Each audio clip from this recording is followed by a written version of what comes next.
Derek Hunt sits on the rooftop as the mission clock ticks down. Sylvie warns him about the portal's tight 30-second window, downing a drink before Derek promises he has the situation handled, leaping down to the street level with practiced ease. He brushes off the warnings with an arrogant smirk, stepping through the crackling energy of the portal threshold, while Sylvie mutters a frustrated curse at his retreating back. The dimensional gateway reaches its full volatile opening. And Derek Hunt steps into the breach with his blade drawn, vanishing into the dark swirl of the abyss, only to emerge into a landscape of literal hellfire, where Derek finds a battered, unconscious Brandy amidst the carnage. Realizing with a jolt of horror that his simple mission has failed, as monstrous entities close in on his broken teammate, time stretches into a blur of decades spent reliving that failure, leaving the older Derek Hunt haunted by the memory of that day. Even after years of mastering the system, his regrets remain, but the cycle restarts with Sylvie screaming for him to move. She struggles to hold the rift open as chaos consumes their team and the weight of his past failures crashes down on him once more. Derek Hunt pushes through the chaos, convinced this time he can actually succeed, though every fiber of his being screams from the exhaustion of the fight. He grabs the survivor and hauls them toward the swirling exit, urging them to keep moving before the portal seals them in for good. Suddenly, a voice whispers a betrayal that freezes his blood. Before Derek Hunt can react, a blade pierces through him from behind. The shock of the sudden attack leaves him gasping in the void high above. Sylvie struggles to keep the rift stable for a moment longer. As Derek Hunt collapses, his mind spirals into a dark, desperate rage, watching the portal flicker while an unseen force moves to destroy it. He screams for the entity to stop its interference, desperately reaching out to snatch the closing gateway before it vanishes. Fingers clamp down on the energy, but the connection snaps instantly. Reality warps as the portal collapses into nothingness, leaving Derek Hunt stranded in the aftermath, his eyes wide with disbelief. Silence descends where the gateway once pulsed with life. He gasps for air, the weight of another failure crushing his spirit. Falling to his knees as he questions why this loop keeps turning against him, self-doubt gnaws at him while he wonders if his effort was enough, or if the cycle is simply mocking his attempts to change the past. Derek Hunt clings to the hope that Sylvie and the others are coming, staring into the abyss while waiting for a rescue portal to tear open. Months or even decades of isolation have turned his glaive into an extension of his soul. Endless meditation kept his mind from fracturing in this empty void. Physical training pushed his body far beyond its original limits, every strike fueled by the desperate desire to see the sun one more time. Sacrificing everything in a grueling routine of constant combat and mental focus. A sudden, jagged pulse of energy interrupts his training. The system flashes a critical warning that he is drifting out of range. Frantic, Derek Hunt tries to stabilize his connection before it snaps. Endless error messages flood his vision as the system begins to fail. Commands to return to the system area blink in rapid succession. His last lifeline starts to dissolve right in front of his eyes. Total disconnection leaves him spiraling as his primary support vanishes. Fury takes over and he slams his glaive into the void in a futile outburst. Even his own vitality can no longer stitch his body back together. Deep cracks in his psyche widen as his strength proves meaningless. Everything around him dissolves into the uncaring nothingness of the void. Surrendering to the exhaustion, he finally decides to stop fighting. Derek Hunt slips into the darkness, accepting that the end has finally arrived. A sudden surge of energy pulls Derek Hunt back from the brink. The void itself begins to splinter under his desperate, newfound resolve. Blinking through the haze, he questions if his sanity is finally fracturing. Focus locks onto the jagged fracture appearing in the fabric of his prison. Realizing the rift is permanent and refusing to heal, he finds a new purpose. Discarding all caution, Derek Hunt prepares to force his way through the breach, grabbing hold of the raw spatial energy. He prepares to rip the reality open, desperate to escape. He swings his glaive with every ounce of remaining strength, shattering the boundary. He throws himself into the unknown without a second thought. Impact rocks his entire frame as he breaks through into a different space. Blinding light engulfs everything as the barrier gives way under his strike. Stumbling through the wreckage, he barely manages to maintain his footing. Pain confirms that this transition is far too visceral to be a hallucination. A monstrous entity greets him on the other side with a feral, piercing gaze. Refusing to be intimidated, Derek Hunt readies his weapon for an immediate confrontation. The creature snarls, clearly prepared to tear him apart for invading its domain. Grinning despite the danger, he decides to teach this beast some proper manners. Finding a twisted joy in this chaos, he welcomes the freedom from his system. Launching himself at the creature, he aims to prove his dominance in this new world. Collision forces the beast back as he successfully marks his arrival with a brutal strike. Derek Hunt dodges the beast's sweeping strike by a hair. Finding himself unable to evade the follow-up, he takes a direct hit. Raw energy explodes on impact, sending him flying across the battlefield, crashing into the ground. He lets out a grunt as the dust settles, looming over the fallen man. The creature prepares to finish the job, gasping for air. Derek Hunt confirms that this nightmare is finally real. Checking his wounds, he realizes the damage is more than just a scratch. Blood drips from his hand, triggering a strange shift in his focus. Dark laughter escapes his lips as the pain clears the mental fog. Power surges through his veins, revitalizing him for one final stand. Red energy coalesces in the beast's hand as it prepares another lethal blow. Tectonic plates of reality crack under the sheer pressure of their standoff. Derek Hunt leaps into the fray, weapon raised to challenge the monstrosity, roaring in defiance. The creature lunges to meet his desperate charge. Years of imprisonment and madness fuel the intensity of his next movement. Everything he has endured culminates in a single, perfectly timed strike. Eyes burning with newfound resolve, he pushes past every physical boundary, steel meets claw in a brilliant flash of violent, unbridled energy, screaming his ultimatum. He forces the blade deeper into the chaos. Shockwaves ripple through the void as the clash reaches its breaking point. A cataclysmic blast tears through the void, leveling the remaining space. Derek Hunt vaults through the debris, blade poised for the finishing blow, narrowing the distance between himself and the beast with predatory speed. Unwavering intensity marks his expression as he realizes the end is near, piercing the creature's core. He finally claims the decisive advantage. Momentum carries him through the collapsing ruin of his prison. Maniacal laughter erupts from Derek Hunt as the darkness begins to shatter, bursting into the open air. He tastes the long-awaited sweetness of freedom, shifting focus to a short while earlier. The rift bleeds raw energy into the forest. A terrified villager stumbles through the brush, gasping for air, regretting his decision to stray from the safety of the village. Tripping over jagged terrain, the boy slides down the rocky embankment. Panic grips him as he realizes he is completely exposed. Scaling the high ridge, he finds nowhere left to run. The void beast lunges from the shadows, cornering its prey. Terror paralyses the kid as the monster closes the distance. Rock crumbles under his feet, sending him into a desperate freefall. Death looms over the boy while the creature prepares to strike. Screaming for salvation, he clings to the cliffside. A flash of light signals the sudden end of the monster's reign. The shockwave of the void entity's destruction ripples across the forest. Leaving the villager trembling in the presence of the mysterious night, barely processing his survival, the boy struggles to comprehend the sudden shift. Derek stands amidst the fading magical discharge, his gaze locked on the reality before him. Error codes flicker across Derek's vision as the system attempts to process his sudden arrival. Confusion takes hold of the warrior as he questions the nature of this new world. Internal warnings flash about eliminating threats, further destabilizing his already fraying mental state. Derek launches himself from the ridge, retreating from the epicenter of the blast. The strain of the transition forces him to grunt in physical agony, watching from the brush. The villager can only gasp at the intensity of the armored stranger. Energy cascades from the sky as the surrounding rift finally begins to collapse. Derek collapses onto the uneven terrain, his body failing to keep pace with his will nearby. The wolf beast convulses in the dirt, its connection to the void severed. Collapsing fully, the creature lets out one final breath while Derek struggles to regain his footing. Memories of his long imprisonment flood back. The crushing weight of the void still clinging to his mind, remnants of his past life flicker like ghosts before his eyes, questioning if his system and his power were ever real. Derek wonders if everything he holds on to is just a fading dream. The wolf twitches one last time as the life drains from its broken form. Derek fights to stay conscious, begging for a moment of peace after decades of torment. The wolf beast snaps at Derek Hunt, forcing him to engage in a chaotic wrestling match. Laughing through the pain, Derek Hunt jokes that the creature's aggression just tickles, snarling in his face. The beast shows no signs of backing down despite its injuries. Desperate for a break, Derek Hunt snaps at the animal to stop its relentless assault. Shoving the wolf aside, he pushes back against its brute force, hidden in the brush. The local villager watches the struggle and mistakes Derek Hunt for a demon. Gasping for air, Derek Hunt finds himself locking eyes with the beast. Taunting the wolf as if it were a common puppy, he commands it to heel. Staring back in confusion, the creature pauses as Derek Hunt marvels at the bizarre encounter. Decaying remains litter the forest floor nearby, suggesting a history of violence in this place. Admiring the savage beauty of the creature, Derek Hunt tries to keep the noisy beast quiet, realizing he is not dreaming. He accepts the reality of the situation as the wolf settles down, checking his internal status. Derek Hunt is baffled to find his system interface active again. Scanning the system menu, he notices his achievements are missing while his stats have been heavily modified. Pulling his weapon, Derek Hunt attempts to trigger a combat skill to test his capabilities. Releasing a wave of power, the energy slash cuts cleanly through the surrounding trees. Observing the aftermath, Derek Hunt holds his weapon while the wolf watches from behind, spamming the command for an energy slash. He grows increasingly frustrated when nothing happens as expected. Clutching his head in pain, Derek Hunt suffers from an error notification regarding an invading system. Wondering if his old system merged with a new one, he confronts the mystery of this internal conflict.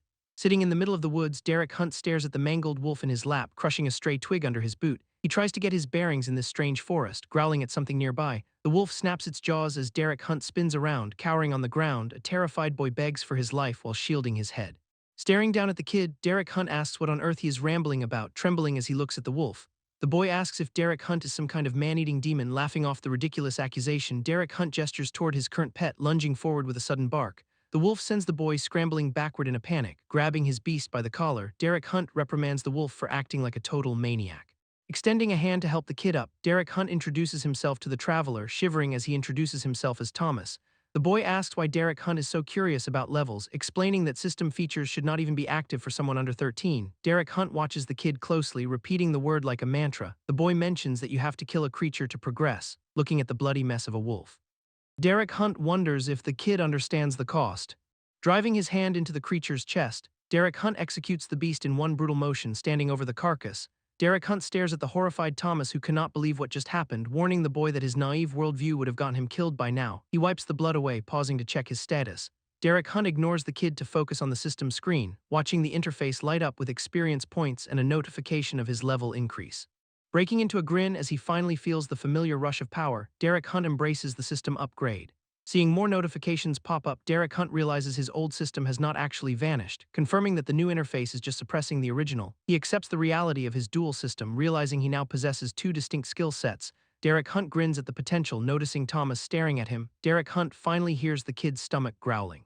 Watching the embarrassed boy try to hide his hunger, offering to get some food, Derek Hunt decides to take a break for Thomas's sake, setting up a makeshift fire in the woods. The two of them start to cook, handing a bottle of water over. Derek Hunt watches Thomas take a desperate gulp, cautioning the kid to slow down. Derek Hunt keeps a watchful eye on his travel companion, realizing he needs to get back to his own goals. Derek Hunt turns his focus inward.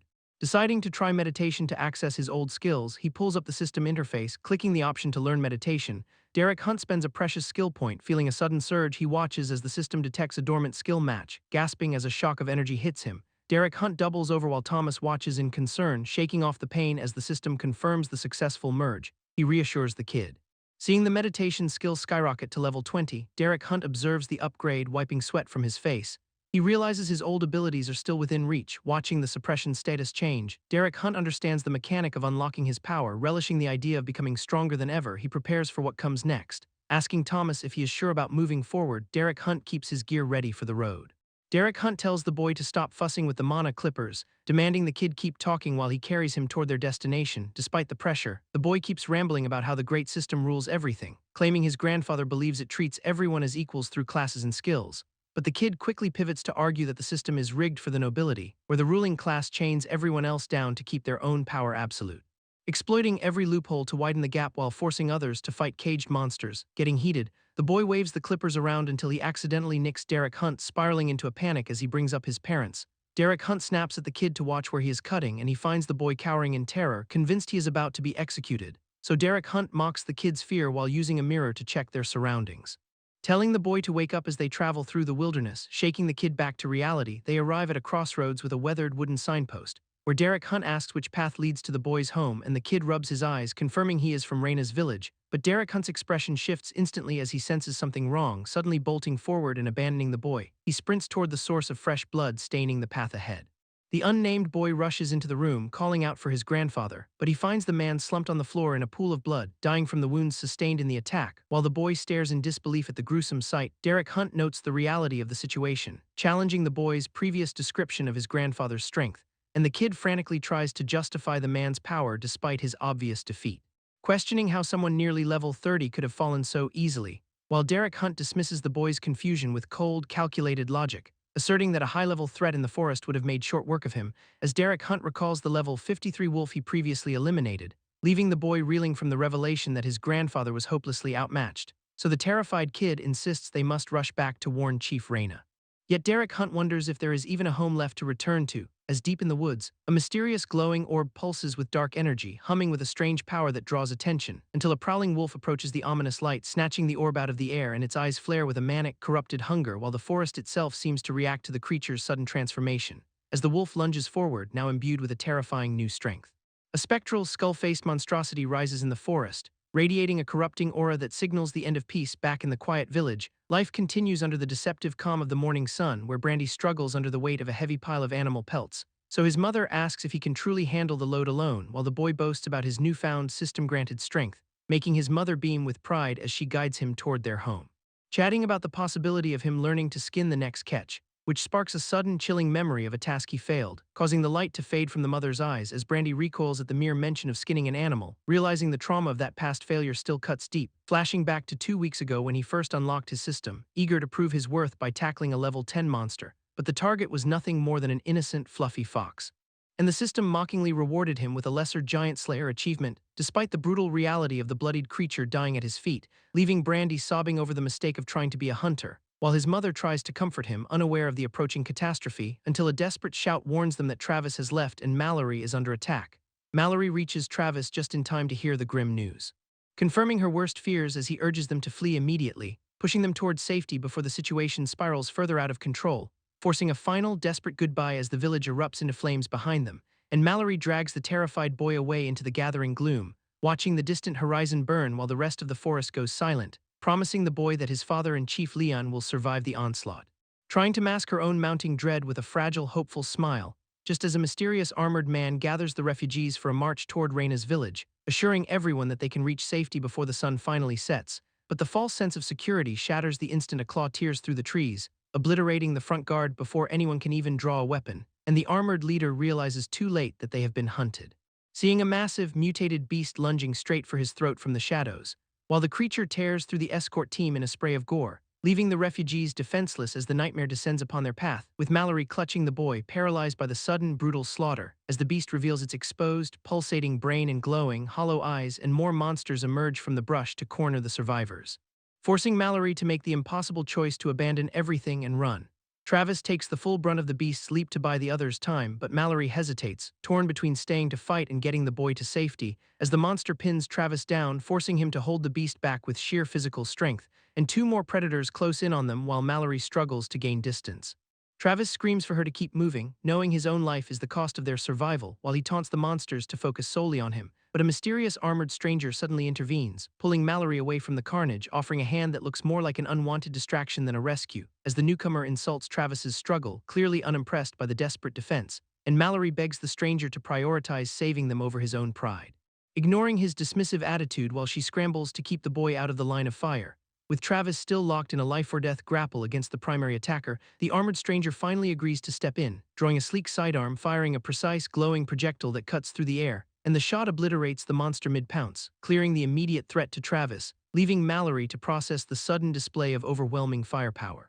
As the stranger turns his attention to the remaining pack members, while the creatures growl in defiance, ignoring the massive gap in their combat capability, and the newcomer smirks, relishing the chance to hunt these beasts for sport before he launches into a flurry of lethal attacks to finish the pack off. The stranger's eyes lock onto the beast, tracking its every twitch with cold calculation, and the wolf lunges in a final, desperate attempt to bite back.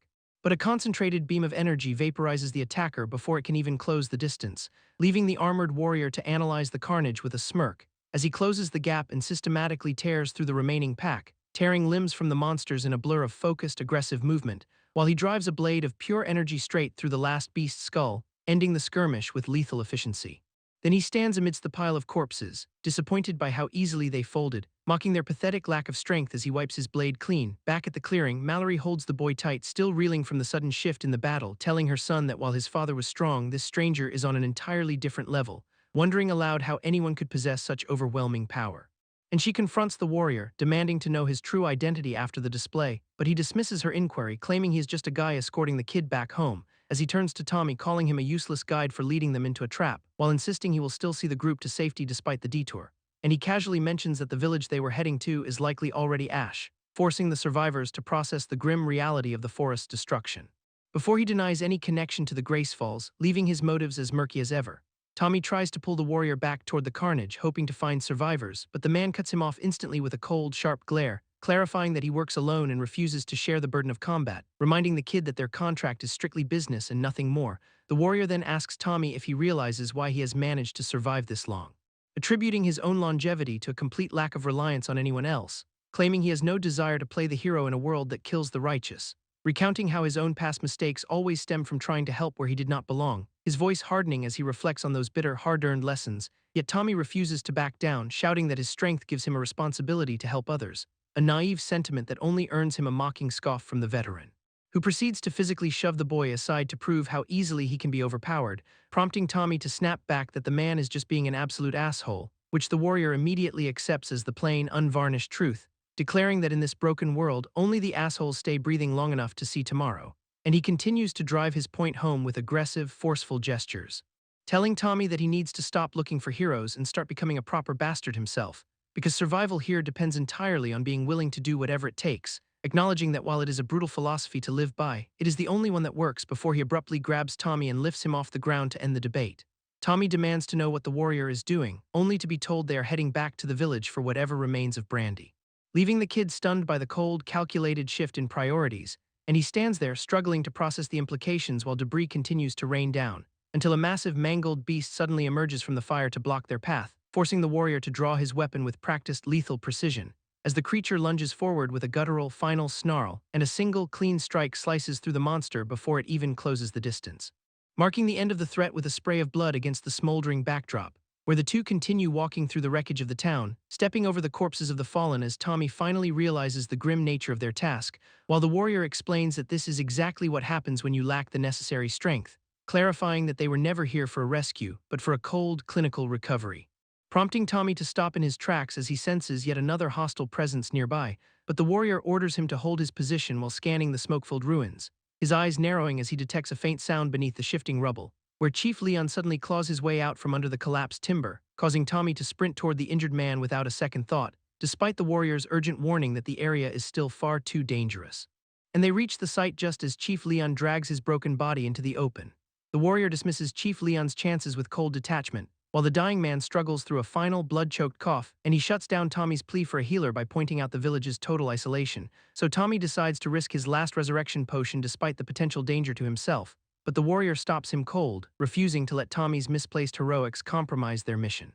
And then Tommy spots Brandy nearby, realizing this is the end for the chief, so the warrior agrees to step away for a moment, giving the family a chance to say their goodbyes, where Brandy breaks down as she watches her father's life slip away, and she begs him not to leave her behind amidst the burning ruins, while Chief Leon reaches out one final time to comfort his daughter, telling her to stay strong for her mother as he breathes his last. And the two share a final, heartbreaking embrace as the fire rages around them, where Brandy is left clutching her father's cooling body, her desperate cries echoing through the wreckage as the reality of his death sets in, while the warrior leads Tommy away toward the safety of the nearby woods, leaving Tommy to stare back in disbelief at the tragedy unfolding behind them, and the warrior places a firm hand on his shoulder, telling him to harden his heart. Which makes Tommy snap back in anger, refusing to just get used to watching people die, so he turns to the warrior and demands to know his true identity, and he questions why this mysterious stranger is really shadowing Thomas through the ruins. The warrior stays silent, his gaze fixed on the distance as if weighing his own dark history, while Derek interrupts the standoff to back the warrior up, noting that he's seen loss before, and Thomas recounts how his own parents never returned home, admitting that he's actually jealous of Brandy getting to say goodbye under the moonlight, so they continue their trek away from the smoldering ruins of the forest, until Thomas decides to distract himself by checking his pending system notifications, where he sees a level 10 milestone and a prompt to select a brand new class, though he immediately panics at the insane choices laid out before him, including a shadow brawler path that promises to bend the darkness to his will, plus a chaos glaive option that turns his weapon into an extension of his own destructive intent, or the eternal guardian route manifesting a blazing bird of prey to shield him from harm, making it impossible for Thomas to decide between such overwhelming power, but his eyes catch a hidden, pulsing option that makes his heart stop, so he trembles while reading the description of a path he never expected to see, because the champion of the Void class is now available for him to claim, revealing an endless, hungry expanse that wants to find his own tragic past, and he realizes this force was not a teacher but a brutal, unforgiving master that broke him, causing the very ground beneath his feet to crack under the sudden surge of pressure, since the void did not just haunt him. It consumed his entire identity to fuel this new potential, leaving Thomas with a final, chilling system warning that he can never truly leave the void behind. Thomas makes his choice, confirming the class that once shattered his world, and raw energy floods his body, forcibly rewriting his very existence from within. Derek screams for everyone to retreat, but the surge of power sends them flying, telling the others to get back because the energy is becoming completely unstable, while Thomas watches his hands glow with newly acquired void-based abilities, as the dark core at his chest pulses with a sudden, violent intensity, leaving the surrounding air heavy and still as Thomas stands alone in the center, and a whisper echoes through his mind, identifying the next sequence. Void Call, triggering a massive beam of violet light that tears open the sky above him, forcing Derek and the others to shield their eyes from the blinding fallout, while Thomas feels the corrupting power surging through his veins with zero resistance, showing a twisted grin as he realizes the sheer scale of his new potential. And the beam intensifies, carving a path of destruction through the immediate area, leaving Derek to watch in horror as the boy he knew fades into something unrecognizable far away. Others catch glimpses of the atmospheric shift in the encroaching darkness, while the shockwave levels the nearby terrain, turning the landscape into a ruin as Thomas looks up to see the sky fracture under the pressure of his call, and a massive, nightmarish void beast claws its way through the rift in reality, leaving Thomas breathless as he stares at the creature he has just summoned, while Derek struggles to comprehend what Thomas has actually unleashed upon them all. Civilians nearby realize the world is falling apart as the sky tears open, while Thomas revels in the realization that his new class actually works, and a surge of violet energy descends to solidify the void beast's physical form, naming the Nightmare Asher before sizing up its terrifying, drooling presence. Thomas considers the beast's smaller frame compared to its kin a manageable flaw, forcing Derek to wonder if the kid has completely lost his mind. But the beast obeys Thomas's command to sit as if it were a pet, signaling a test of power that Thomas executes with a flick of his hand, and Asher slams into the ground with enough force to shatter the earth, burying the surrounding area in a cloud of debris and concentrated void energy. Derek yells for Thomas to stop, terrified by the sheer recklessness on display, though Asher remains standing, its massive grip firmly planted in the broken soil, shifting Thomas's demeanor into a cold, lethal focus as he prepares for combat. And the void beast shifts its stance, ready to tear apart anything in its path. Thomas orders Derek and his companion to flee before he loses all restraint, as he channels more energy into the beast, tearing a new line through the terrain. Watching his target with eyes burning from the corrupting influence of the void, though a system prompt flashes, failing to identify the creature he just brought forth, and Thomas digs his heels into the ruined ground, frustrated by the system's limits, before launching himself toward the next target, leaving a trail of destruction behind him. Thomas descends with his spear, convinced this strike has to be perfect, but the void beast swats his momentum aside like a mere annoyance, unleashing a point-blank blast of dark energy that catches Thomas off guard, leaving him reeling from the realization that his strongest attacks are being nullified. And the creature closes the gap instantly to deliver a punishing counter, slamming Thomas into the earth with a violent surge of void power, forcing a spray of blood from his mouth as the impact rattles his organs, while he struggles to comprehend how something that size moves with such lethal speed. Because the beast is already repositioning to fire another devastating beam, ripping through the ground where Thomas barely managed to roll away, and the shockwave alone is enough to leave him coughing up more blood, forcing Thomas to collapse and wonder if playing dead will buy him a moment. Though the void beast has no intention of stopping its relentless assault, pulverizing the area around Thomas to ensure he stays pinned to the ruin. So Thomas forces an emergency meditation to stop his health from bottoming out, desperately needing to create some breathing room against this unstoppable monstrosity, while his health meter continues to plummet despite his best efforts to recover, and the beast snatches his spear right out of his grip, crushing his final hope of defense as his vitality drains away, leaving Thomas trapped in a cycle of damage that is quickly becoming lethal. Derek calls out in a panic, as Leon urges the group to keep moving without stopping for explanations, and the void beast prepares another crackling discharge from its claw, leaving Thomas to realize he is completely out of his depth since his current regeneration speed cannot keep up with this level of damage, and his health bar drops into the single digits. So Thomas desperately needs a way to turn the tables before he hits zero, finally spotting a potential solution as he burns his remaining skill points, triggering a system-wide merge of his dormant skills to find a breakthrough, and the pain forces a guttural scream from Thomas as the process takes hold, while the beast slams into the ground, but the system confirms Heavy Weapons Master has reached level 20, and blue energy surges around Thomas to coat his equipment, letting him clash directly against the beast in a violent exchange of force, as Thomas swings his newly empowered spear with everything he has left, forcing the creature back despite the massive power gap between them, though the void energy proves stubborn and continues to resist his strikes, requiring Thomas to push even harder to break through the creature's defenses, because the void is still nullifying his attacks at the point of impact, so he decides to gamble everything on one final, desperate counter-strategy. Thomas channels the void energy directly into his spear, creating a concentrated blast that tears through the beast's chaotic aura, and with a final primal roar he drives the weapon deep into the creature, shattering the void's protection to deliver a clean, lethal strike that sends a shockwave across the battlefield as the monster finally collapses, leaving Thomas standing alone in the clearing, catching his breath while the last of his adrenaline fades away, surveying the fallen carcass with a grim sense of finality. Before the system registers the kill, granting him a massive stat boost and leveling up his core abilities, while back in the capital, a mysterious knock interrupts a quiet, high-stakes dinner and a messenger enters to deliver urgent news, presenting a file marked with an abnormal portal energy signature, revealing to the woman at the table that a void beast has been detected, so she immediately orders a hunter to be dispatched to investigate the disturbance. Meanwhile, a weary group of survivors begins to shamble toward a distant settlement, and a local scout recognizes the returning party from the tree line, shouting that the chief has finally returned, causing the villagers to rush forward with desperate questions about the missing. But the chief struggles to find the words to explain their tragic losses as he looks back at the group, knowing the true scale of the disaster has yet to be revealed. The chief stands before his village, finally admitting there is nothing left to return to, while villagers look on in a mix of confusion and building dread, and Derek lingers in the memory of the fallen, wishing he had died alongside his comrades, but Asher rushes over to pull Derek back, insisting that surviving the beast was no fluke. So the group reconciles in the golden light as Derek reunites with his friends, and the initial shock of his return begins to settle into a quiet, weary relief. While Derek turns his attention to Mallory and Brandy to offer his deepest condolences, revealing he carried the body of Mallory's husband in his storage bracelet the whole time, which leaves the women momentarily breathless at the weight of his unexpected kindness, and they manage to offer a soft, tearful thank you for the gesture, as Derek simply nods in acknowledgement, his stoic demeanor holding steady under the pressure.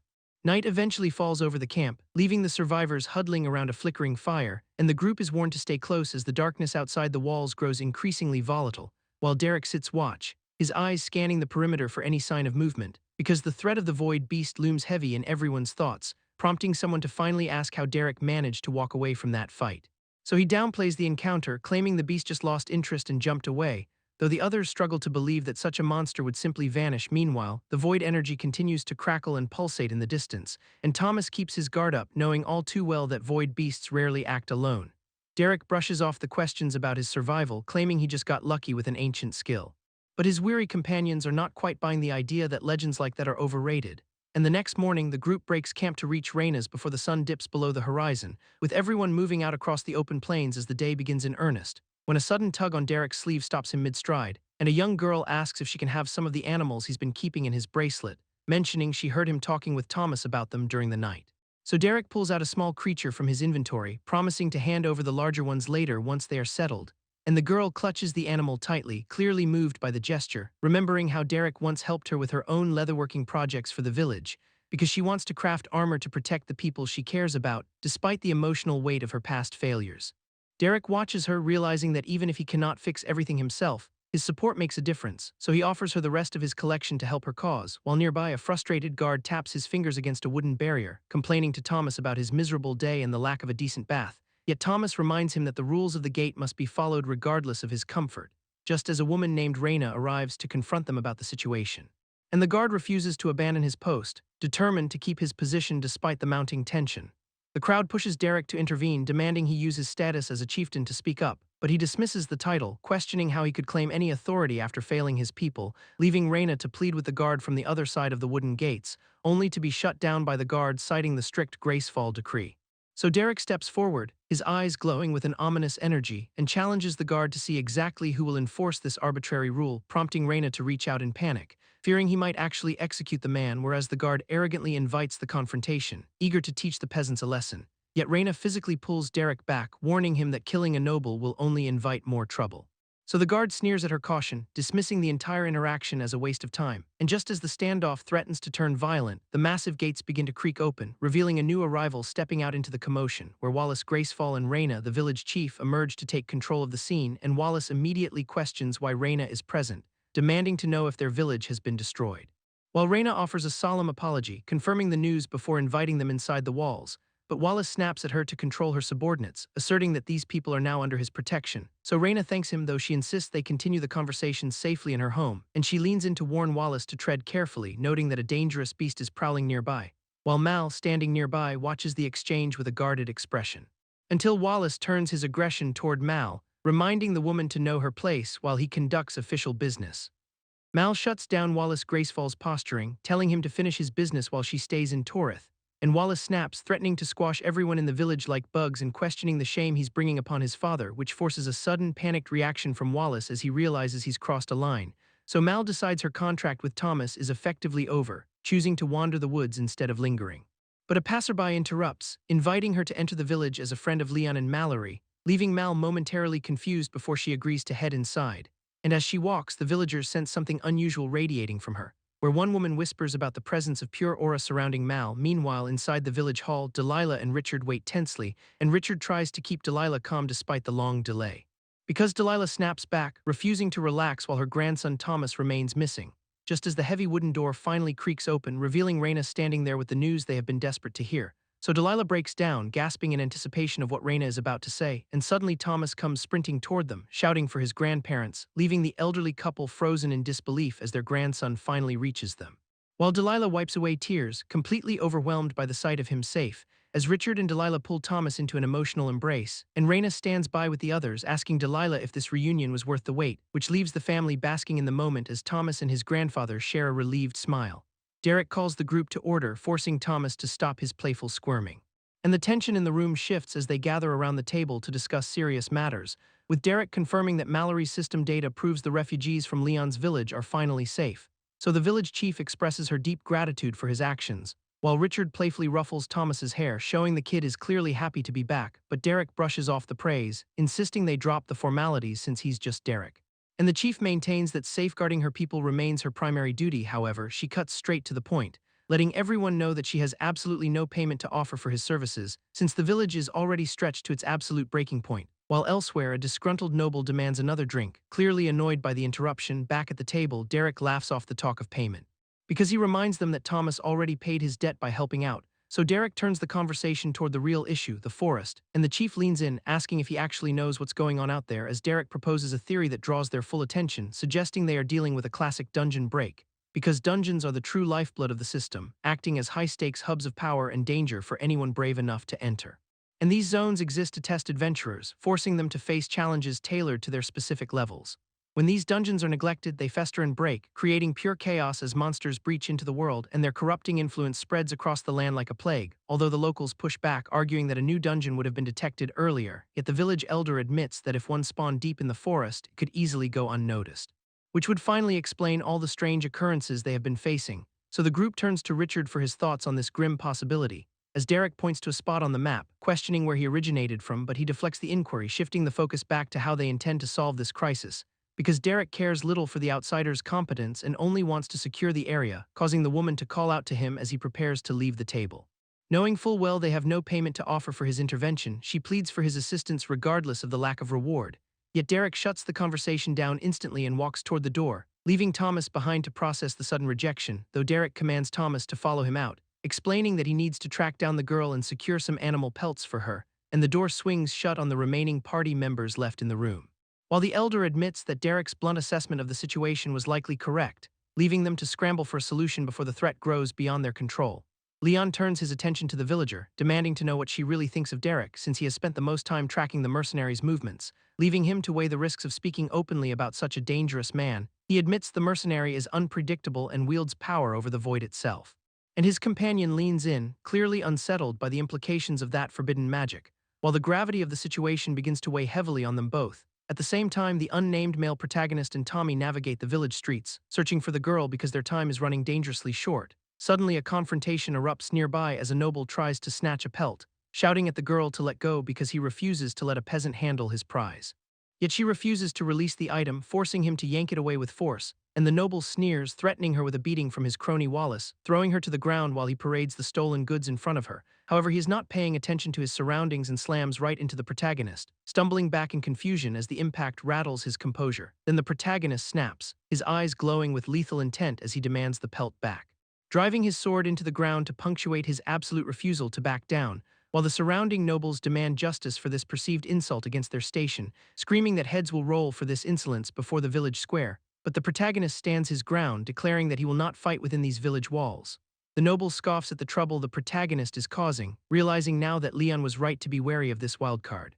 While the village girl clings tightly to the stolen pelt, and the noble draws his blade, deciding to end the standoff on his own terms, shoving the girl aside with a careless, arrogant motion, tossing her to the dirt as he prepares to engage the protagonist, claiming he was leaving the village anyway as he circles for an opening, leaving Tommy and the girl in a state of confused disbelief, until the protagonist reassures the kid that he will return, handing over a small, mysterious device for practice while he is gone, with a stern final warning to keep his system locked tight, then turns to face Derek, who is already looming with a mocking grin, but the protagonist does not hesitate, closing the distance to strike with brutal efficiency, leaning in close to deliver a chilling, clear-cut threat, promising Derek a painful death if he ever touches anyone from this village again.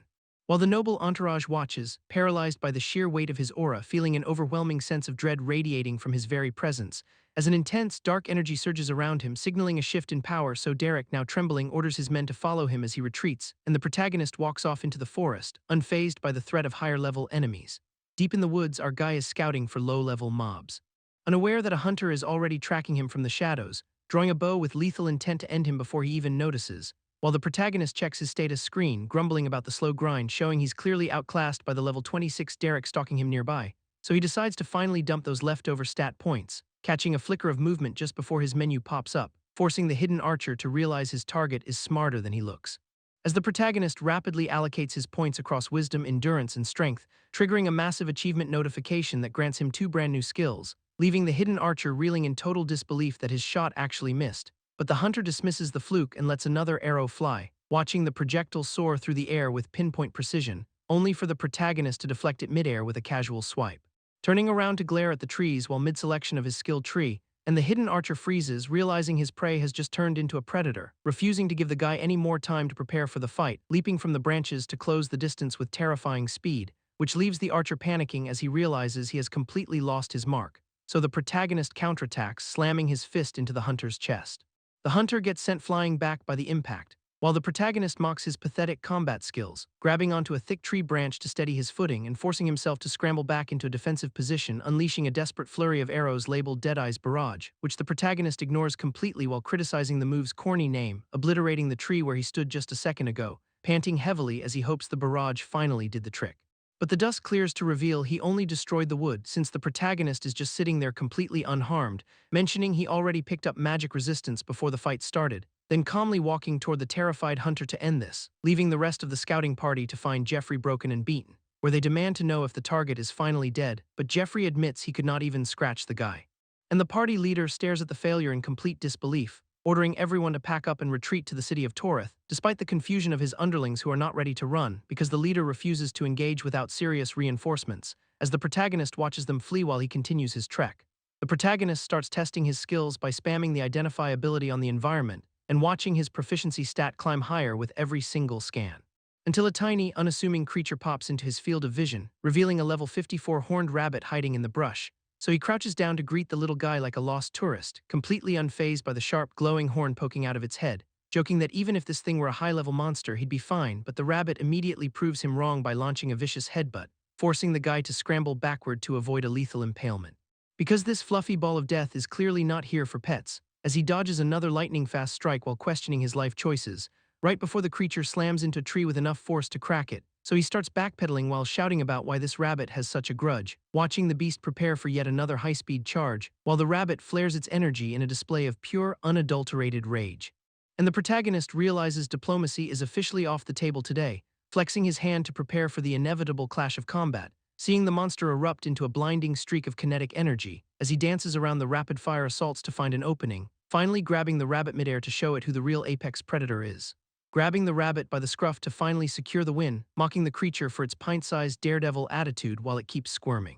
Only for the beast to sink its teeth into his hand with surprising ferocity, registering a measly 26 damage, a total joke compared to his massive health pool, but the realization hits him that this level of power could be fatal for Thomas, picturing his companion taking that same hit and potentially not walking away from it, staring down the bunny one last time before deciding to cut his losses, dropping the creature onto the forest floor to put an end to the madness. Walking away without looking back because the experience payout just is not worth the trouble, leaving the rabbit to sit there in the dirt, absolutely fuming at the rejection, checking his system interface to pick a restorative skill that might actually prove useful, weighing the options currently available to him after his recent combat trial, scrolling through the 3 choices presented: Cure Toxin, Life Leech, and Rejuvenation. Complaining about the limited selection while eyeing the basic Toxin Cleanse, dismissing the Life Leech skill since he prefers not to rely on draining others, considering the benefits of a self-heal versus the utility of a targeted support skill, debating the tactical value of being able to fix someone else's wounds later on, tapping the selection screen to lock in Rejuvenation as his primary recovery tool, confirming the skill acquisition while thinking about how it might help the rest of his team, wondering why he even bothered with this dangerous challenge just for simple achievement, questioning why he's been so isolated for years only to get himself into this mess, gritting his teeth in pure frustration at the absurdity of his own life, convincing himself that leaving his companions behind was the only way to keep them safe, catching a sudden flicker of movement in the corner of his eye, taking a direct hit to the chin that sends him reeling backward, spinning around to find the same horned rabbit still hellbent on fighting, demanding to know if the creature has some kind of personal vendetta against him, dodging another projectile as he scrambles to create some distance between them, watching a mangled beast lunge into the fray, completely blindsided by the chaos, staring directly into the intense gaze of his furry, blood-soaked stalker, narrowly avoiding a lethal strike as the air cracks with pure aggression, realizing that his assumption about herbivore behavior was dead wrong, labeling the persistent creature both a psychopath and an absolute idiot, seeing the rabbit stand its ground undeterred by the carnage around it, giving in to the madness and telling the rabbit to just follow him already, trekking through the forest with his new, violent companion trailing closely behind. Setting up a makeshift camp while the rabbit watches him work, witnessing the bunny effortlessly take down a massive boar in a single strike, stroking the rabbit's head like a pet after it finishes the job, crashing by the fire to get some much-needed sleep after the long day, waking up to a projectile bunny flying straight at his head, realizing the little guy is ready to hit the road again, tossing out a casual invitation for his violent partner to tag along. Pausing to check if the rabbit is actually keeping pace, noticing the creature has stopped dead in its tracks, surveying the weirdly empty forest floor ahead of them, figuring out that this boundary marks the end of their strange tether, watching the rabbit refuse to cross the invisible line, waving a final farewell and turning his back on the beast, accepting that the partnership was bound to hit a wall, steadying his nerves to keep from spiraling into total isolation. Stumbling upon a dark, swirling rift pulsing in the trees, questioning his own solitude as the portal beckons him forward, seeing a glowing sphere of energy hovering right in the center, approaching the anomaly to scan for any useful intel, identifying the location as an undying dungeon with extreme overflow status, weighing the massive risk against the potential for an achievement, wondering if the loot is even worth the gamble of getting trapped again. Thinking about how the nobility likely already cleared their own systems, deciding the whole trip might be a total waste before finally turning back. The decision to leave vanishes the second a shrieking ghoul erupts from the shadows, greeting the monster with a smirk instead of running for his life, identifying the target as an acidic ghoul sitting at level 115, relishing the chance to finally unleash all that pent-up irritation. Drawing his blade to channel every ounce of his stored frustration, lunging forward before the creature even has time to finish its roar, surging with crackling energy to turn his aggression into a weapon, closing the distance in a blur to catch the ghoul mid-lunge, meeting that jagged claw with a clean, precise strike, carving through the spectral flesh as his blade traces a lethal arc, mocking the creature for its underwhelming display of power.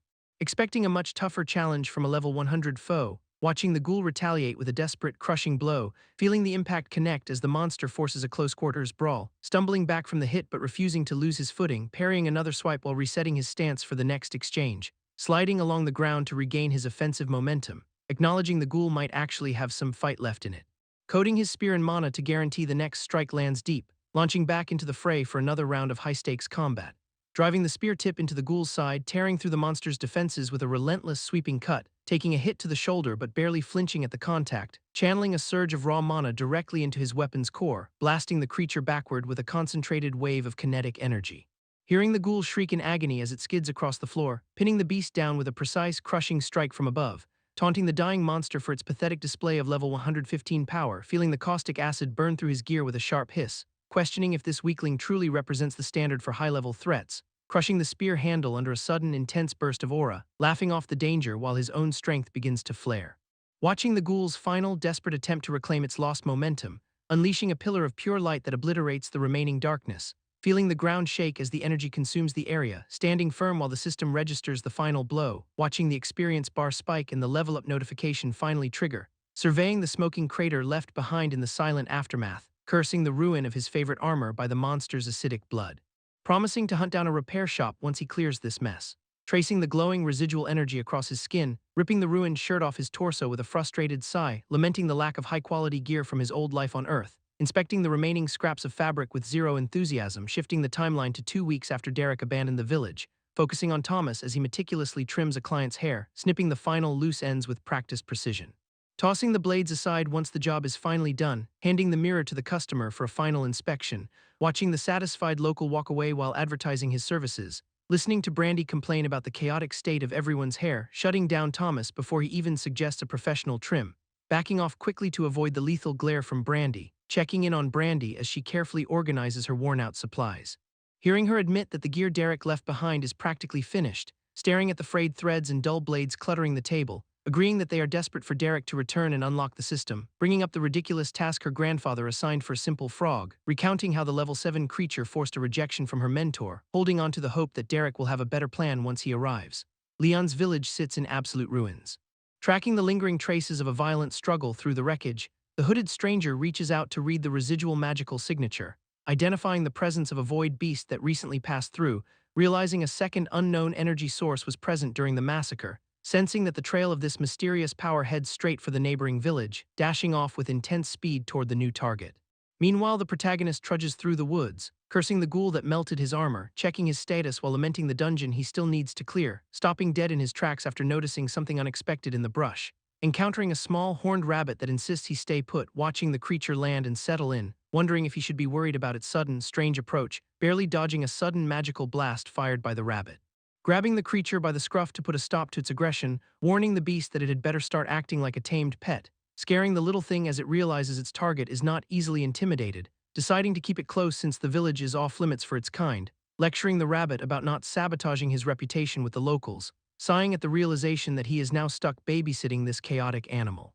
Setting off with the rabbit in tow, he decides to stop calling the creature an idiot, jogging through the woods while the beast hops along to keep pace, stopping to ponder a better name for his new temperamental companion, watching the creature bounce ahead without a care in the world, cycling through terrible name ideas like Snowball or Bella while trying to nap, waking up to a grim reality check as the rabbit does something gruesome.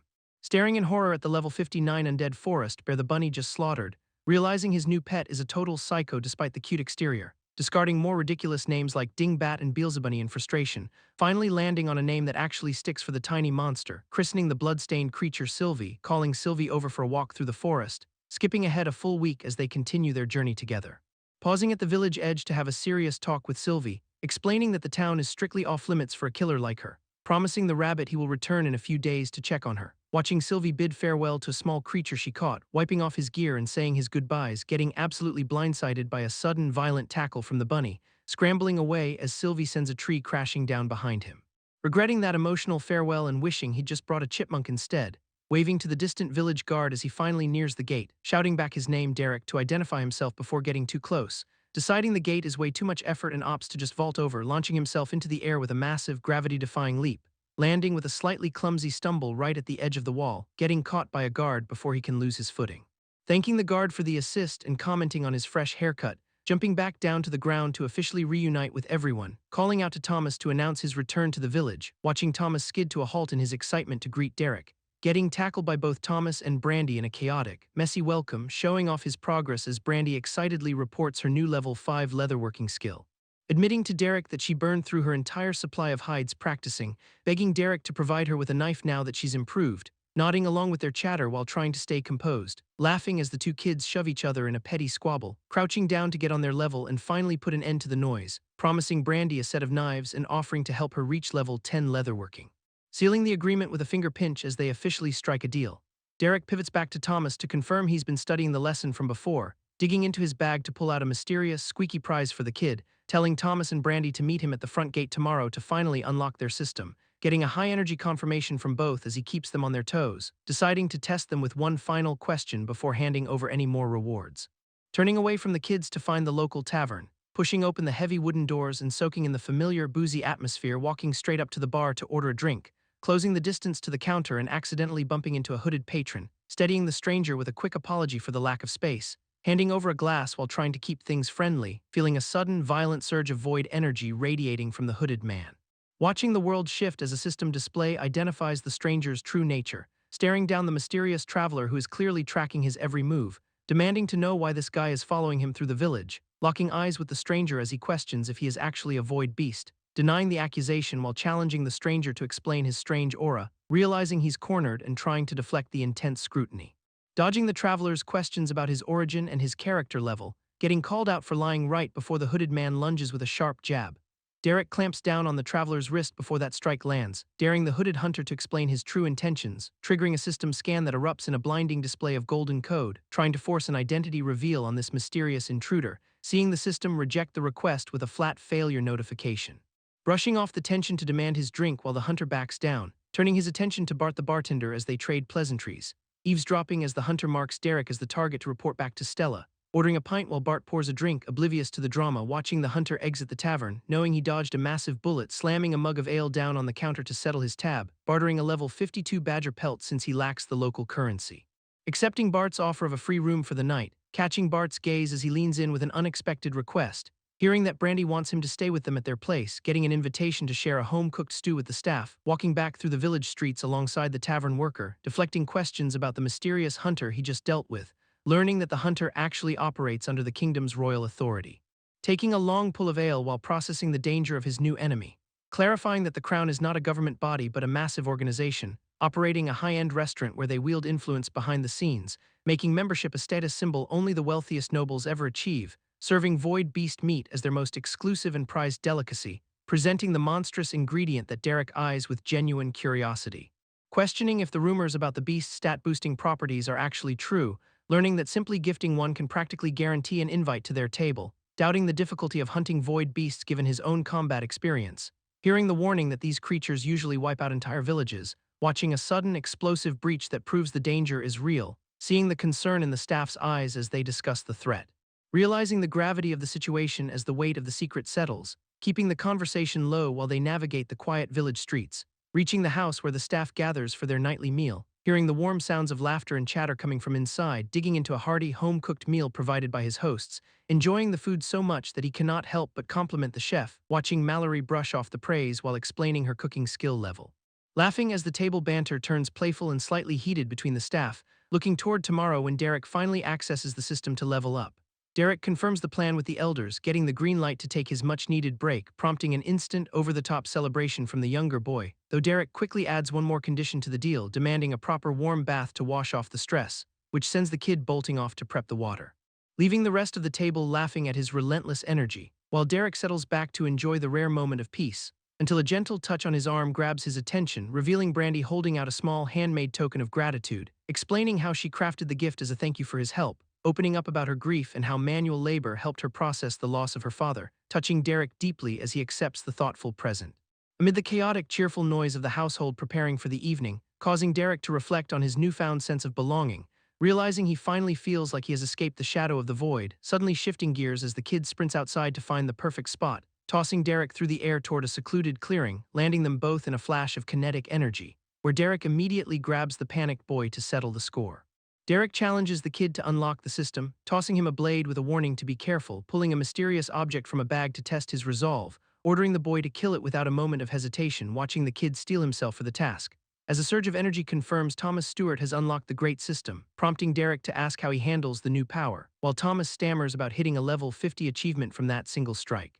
Noting that the knife came from the same master smith as his own glaive, before Derek signals that there is something serious he needs to discuss, asking if Thomas really intends to leave his village to chase power, admitting his own long, lonely history while surrounded by shadows of the past, confessing that he is tired of the solitude and asking the boy to join him, hearing the kid struggle to process the sudden invitation to adventure. Though Thomas quickly recovers and agrees to follow Derek anywhere, leading Derek to set strict conditions for their journey together, including a demand that Thomas keeps all his secrets absolutely hidden, coupled with a requirement that the boy trains hard to never rely on others, finalizing the deal with a demand for total obedience regardless of the task, leaving Thomas to contemplate the weight of his new commitment. Derek reassures Thomas that his intentions aren't malicious. And the kid fully commits to the journey without looking back, so Derek officially welcomes Thomas to the team with a handshake, transitioning to a quick check of Thomas's current skill point count, finding out he has 3, which Derek immediately deems perfect, directing Thomas to dump his points into meditation and identify, then explaining why these low-key utility skills are absolute game changers, because high-level versions keep his vitals hidden and restore mana fast.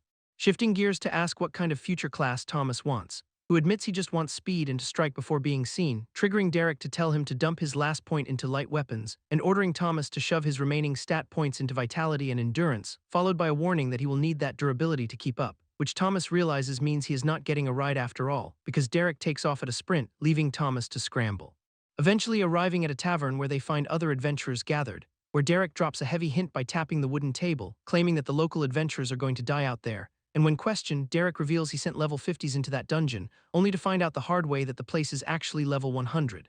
The tavern crew stares in disbelief at the realization that their gold is gone, as Derek stares down the grim reality of his previous tactical blunder. Demanding a new team of level 100 gold-ranked adventurers to fix the mess, and instructing Richard to fetch the regional map for a tactical review, which Richard spreads out to show the party the layout of Reyna's village, where the red markings highlight active dungeons and their specific level caps, while an unidentified newcomer points out a missing location for the undead, asking permission to annotate the map with his own strategic insights. And he meticulously adds the undead location to the growing list of threats, before handing the parchment back and turning his attention to Reyna, questioning why a seasoned fighter like her is stuck at such a low level, so Reyna explains that her unique class requires significantly more experience to level, claiming she lacks the time to grind against the weak local creatures, and she laments that her current gear breaks far too easily in combat, causing the man to toss a high-quality sword directly into her hands, declaring that both she and Thomas are joining his training session tomorrow, and he promises the blade is hers if she commits to the grind, which shocks Reyna as she checks if he truly expects her to use magic, finally earning a confident nod as she accepts the terms of his offer, and the man departs to recruit a new contact while leaving the group behind. Wallace pleads his case before his father, desperate for reinforcements at the city's edge, but the father ignores the request and demands to know why Wallace is failing so miserably, revealing that the village actually requested a silver-rank team to solve the problem Wallace created. So the father warns him that he will not tolerate another public embarrassment from his son, and he orders Wallace to return to the village immediately to fix his own mess, cutting off any further excuses with a final command to leave, leaving Wallace no choice but to turn away in silence, as he retreats from the office determined to handle the village situation himself. While in a different location, Reina questions if the protagonist is truly serious about this spar, and he encourages her to attack with everything she has. Despite his lack of armor, though Reina remains hesitant, she decides to trust his bizarre request.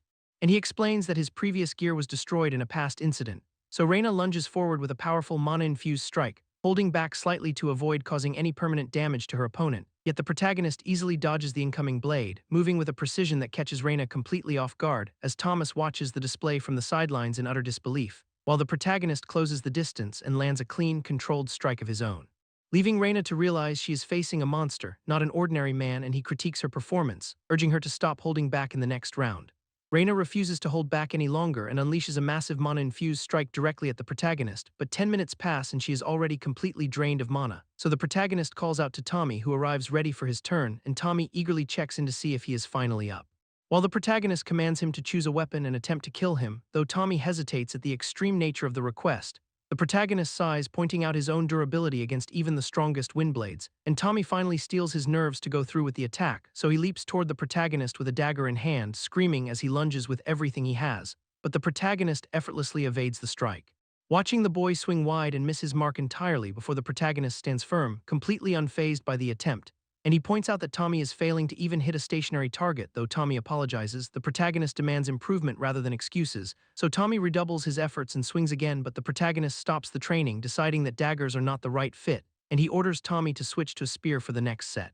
As the two continue this grueling routine for several days straight, Reina continues pushing her wind blade magic against the protagonist, while Thomas struggles to find his rhythm with the daggers, and the frustration clearly shows as he keeps missing his marks, though he eventually finds his groove when switching over to the spear. So the protagonist hunts beasts in the forest to level up Thomas, with the group settling down for a quiet dinner at the village once night falls, where an elder asks the protagonist to take it easy on the boy, seeing how eager Thomas is to improve alongside the rest of the crew, and the elder reflects on the drive Tommy inherited from his father until the day finally arrives for Tommy to hit level 10. So the protagonist tells him to pick a class that actually suits his playstyle, and Tommy accepts the advice with a confident grin, standing ready to access the system menu right there in the woods. While the protagonist watches, secretly hoping the kid gets a decent roll, and Tommy taps the interface with a decisive click, as a surge of energy surrounds him, signaling his evolution into a new class, but Tommy does not even wait for input, pulling out a dagger he already had, leaving the protagonist stunned by the sudden choice since Tommy locked in the rogue class to honor his father's memory. And the protagonist sighs, realizing the kid had his mind made up the entire time. The kid admits there were better class options on the table, but he could not shake the memory of his father handling a blade, which triggers a brutal reality check from his mentor about the old man's death. And the mentor questions if taking such a reckless kid along is even worth the risk, so Tommy clings to his mentor's leg, desperate to prove his resolve to protect others, demanding to know if trust can be earned through absolute obedience. While the mentor hesitates, clearly doubting the boy can keep any secrets, leading Tommy to offer up a binding oath to the great system, and the system interface flashes, formalizing a lethal contract that strips all power upon betrayal, forcing the mentor to acknowledge the sheer weight of this self-imposed restriction, though he still questions why anyone would gamble their entire future on a whim. Yet he finally relents, giving Tommy a single chance to prove his worth. With orders to pack up and get ready for their first dungeon crawl together, so they hit the road, leaving the village behind as the sun sets on their journey, arriving at a tavern where a group of adventurers is already complaining about the accommodations. Noting that the group is clearly unhappy about returning to such a backwater location, especially since the smell of the last visit is still stuck in their clothes.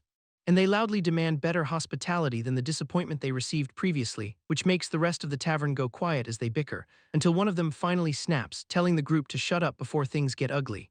The adventurer tries to silence his rowdy team, promising the current ordeal will end soon, while Tommy and his mentor head toward the dungeon entrance, guided by a glowing orb. With the mentor planning to grind a level 25 dungeon before Tommy outlevels the loot, keeping their pace steady as the orb pulses with energy, though Tommy still questions their choice of location, ignoring the doubt as the mentor clarifies they are here to finish the dungeon run, and Tommy panics, wondering how they could possibly tackle a level 25 threat, yet the mentor prepares to drop a secret about his own capabilities, reaching out to activate the dungeon registration, where the system interface confirms their entry and reveals a surprising status, causing Tommy to lose his cool when he realizes the mentor's true level, and the realization hits him that they are vastly overleveled for this dungeon, since clearing lower-level content will be a breeze for their mismatched pair, though the mentor clarifies that he has no intention of lifting a finger to help, leaving Tommy to handle the combat alone as the portal light swallows them whole.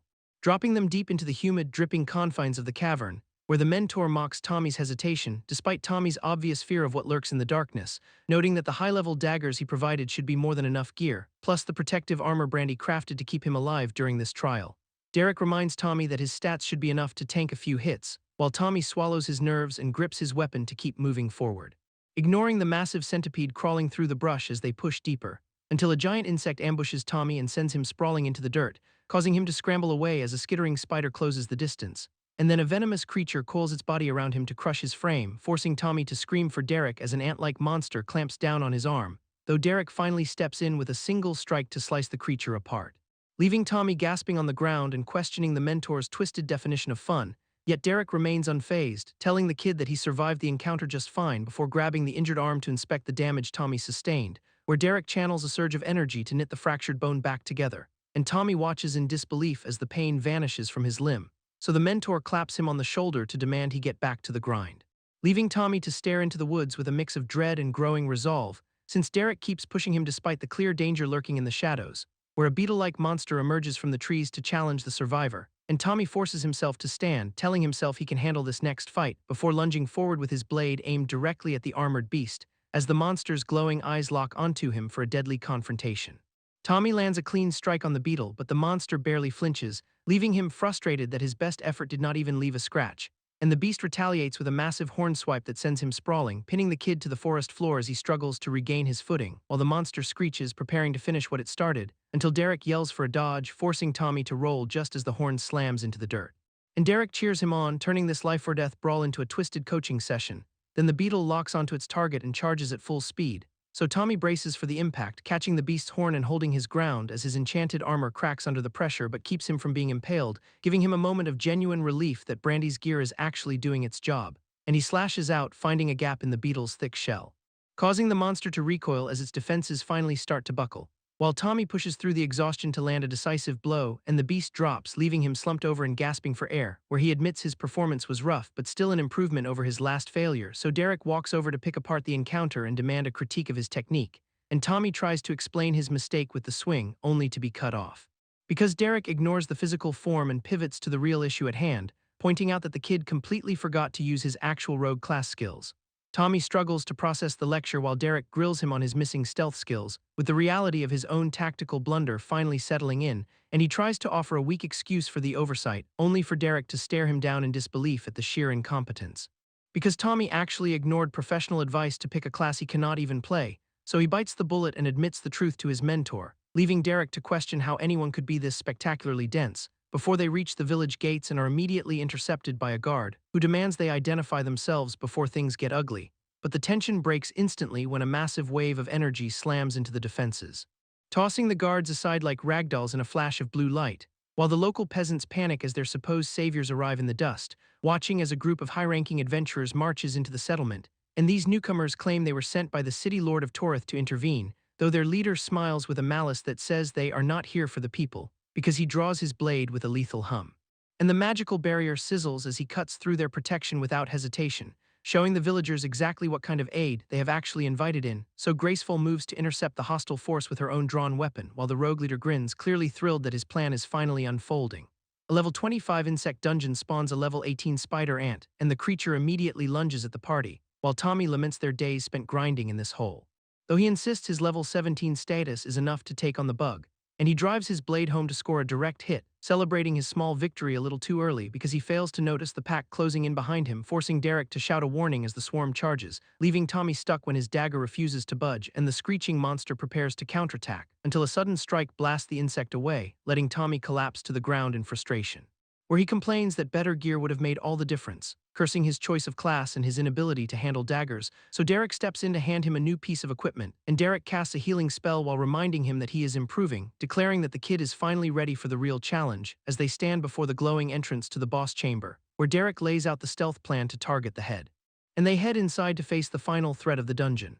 The boss creature surges forward with terrifying speed, but Derek intercepts the attack, shielding Tommy from the blow, leaving the kid spiraling in doubt as he faces the massive monstrosity, so Derek decides to shift tactics, taking the brunt of the assault himself before launching into a high-speed dash toward the beast, and Derek grabs the monster, pinning it down with raw strength, while looking back to signal the opening to Tommy, as Derek delivers a crushing strike that leaves the creature vulnerable, shouting for Tommy to move in and finish the fight. So the kid locks onto his target, rushing forward with his dagger drawn for the decisive blow, and Tommy plunges the blade deep into the boss, watching as the creature dissolves into glowing energy, with the boss defeated and the room finally going quiet. A system notification confirms the dungeon clear and the loot drops. And Tommy celebrates his first successful dungeon clear with relief, while Derek offers a cold reality check about the challenges to come, mentioning that Tommy's performance was faster than he had initially anticipated, as the weight of the moment sets in for the rookie and they share a quiet look before moving on to the next trial. Derek questions the kid's technique, pointing out that the blade is jammed in the boss, and the system rewards Tommy with a new skill, Cure Toxin, plus bonus points for hitting his first dungeon achievement. So Derek suggests they finally head back to civilization, noting that Tommy finally understands why daggers were a bad call, and Derek offers him a spare spear once he hits level 25, but the mood shifts when Derek notices something wrong at the gate, where abandoned carriages sit completely unattended outside the walls, making Derek realize something terrible has happened. And he sprints toward the settlement with lightning speed, calling out for Raina and Mallory as he breaches the perimeter, where they find a woman lying unconscious on the ground, and the system identifies her as Brandy, who is currently dying, so Tommy catches up and demands to know what is happening, while Derek immediately uses a healing ability to stabilize Brandy, telling the kid to stay back and remain where it is safe. But Tommy is clearly terrified by the sudden turn of events. And Derek prepares to hunt down whoever attacked their friends, while the culprit remains nearby, blade still drawn and ready for more. Wallace F. Gracefall stands before the group, demanding answers while shifting the blame entirely onto them, and he formally invokes the authority of the noble house to sentence his captive to beheading. But before the blade can descend, a sudden surge of power erupts to cut the execution short. Because Derek has arrived to intercept the strike, his eyes burning with lethal intent, and he warns the noble that any further aggression will be met with absolute finality, as an aura of dark energy violently manifests around him, signaling that he has reached his limit, prompting Wallace to command his men to take Derek down immediately. Yet Derek does not flinch, standing his ground as the pressure intensifies across the battlefield. And as a subordinate lunges forward with a blade, Derek counters with a swift, brutal movement, landing a strike that decisively ends the attacker's threat in a single motion, leaving the assailant to hit the ground lifeless before the fight can even properly escalate, which sends Wallace into a frenzied state of rage as he screams in disbelief. And the noble channels his own intense fire magic, preparing to incinerate the peasant who dared to defy him, unleashing a wave of roaring flames that engulfs the entire area, while he descends from the air in a pillar of heat, aiming to turn his opponent to ash. But the massive blast clears the ground, tearing through the settlement in a devastating display of destructive power, and the heat leaves nothing but scorched earth in the wake of Wallace's tantrum, while Derek breathes heavy, focused entirely on the safety of the sister who was just in the line of fire. As Wallace prepares to continue his assault, clearly unbothered by the collateral damage he just caused, and the flames shroud the battlefield, hiding the true extent of the devastation from the onlookers, Derek emerges from the inferno completely unharmed, shocking the remaining guards who expected him to be ash. Wallace screams at his subordinates to finish the job, clearly losing his composure as his men falter. A projectile flies toward Derek from the shadows, but he tracks the movement with ease, catching the weapon midair with a casual flick of his wrist, and the guard who threw it realizes his mistake instantly as his own attack is neutralized. Deciding he has had enough of this madness, the man turns and leaps from the roof to save his own skin, yet Wallace immediately executes the deserter with a precise, lethal strike to the head, leaving the body to plummet toward the ground as the other villagers watch in horror. Richard and the townsfolk shove past one another, desperate to escape the line of fire as the chaos escalates, desperately pleading for Derek to stand down before more innocent lives are lost to the conflict. But Derek remains unmoved, declaring that the nobles have already squandered their chance at mercy. His eyes glow with a cold, pulsating energy that signals he is done holding back. Another guard charges forward with a desperate war cry, swinging his sword down toward Derek, who blocks the heavy strike with one hand, the force of the impact sending ripples through the air, and the attacker freezes as his blade is caught and held in place by Derek's sheer physical dominance. The metal groans and cracks under the pressure of the raw power flowing through Derek's grip, walking forward with chilling focus. Derek effortlessly disarms the man and ends the threat in one fluid movement. Wallace watches his forces crumble, teeth clenched in pure rage as he realizes his men are completely outmatched. Swearing to show the commoner the true weight of superior blood, the noble begins to draw upon a terrifying surge of aura, and as the blue energy erupts around him, he prepares to unleash the full extent of his lineage against Derek. Wallace channels the void, his aura flaring as he prepares to incinerate everything in his path. A massive pillar of energy tears through the ground, forcing the surrounding area into total disarray, and amidst the debris, Wallace stands firm, convinced his sheer magical output will finally end this fight. Though his confidence shatters instantly when he realizes his own life is now hanging by a thread, Derek looms over him, making it clear that mercy is absolutely off the table for this noble. Closing his hand around Wallace's throat, Derek cuts off the air and denies him any chance to cast, pleading for his life. Wallace gasps for breath as his vision begins to fade into the dark, Suddenly, another noble intervenes, threatening to kill an elderly villager if Derek does not immediately back down. The situation spirals as the noble demands Derek surrender, claiming the life of a commoner is not worth the cost. While the terrified elder begs for his own life, warning of the severe punishment awaiting those who kill royalty, Derek does not flinch, his gaze hardening as he weighs the threat against his own iron resolve. The noble taunts him further, ordering Derek to act like the dog he thinks he is. Flames lick at the old man's throat, pushing the tension to an absolute breaking point for everyone watching. And with a final shout, the noble commands Derek to drop Wallace and submit to their demands. But a blade suddenly plunges through the noble's chest, silencing his commands with a brutal, unexpected strike. Blood sprays as the noble falls, his grip on the elder finally slipping away for good. The chieftain stands behind him, weapon drawn and eyes cold. Having made the choice to protect his people at any price, Derek remains locked onto Wallace, his grip tightening as the chaos around them reaches a fever pitch.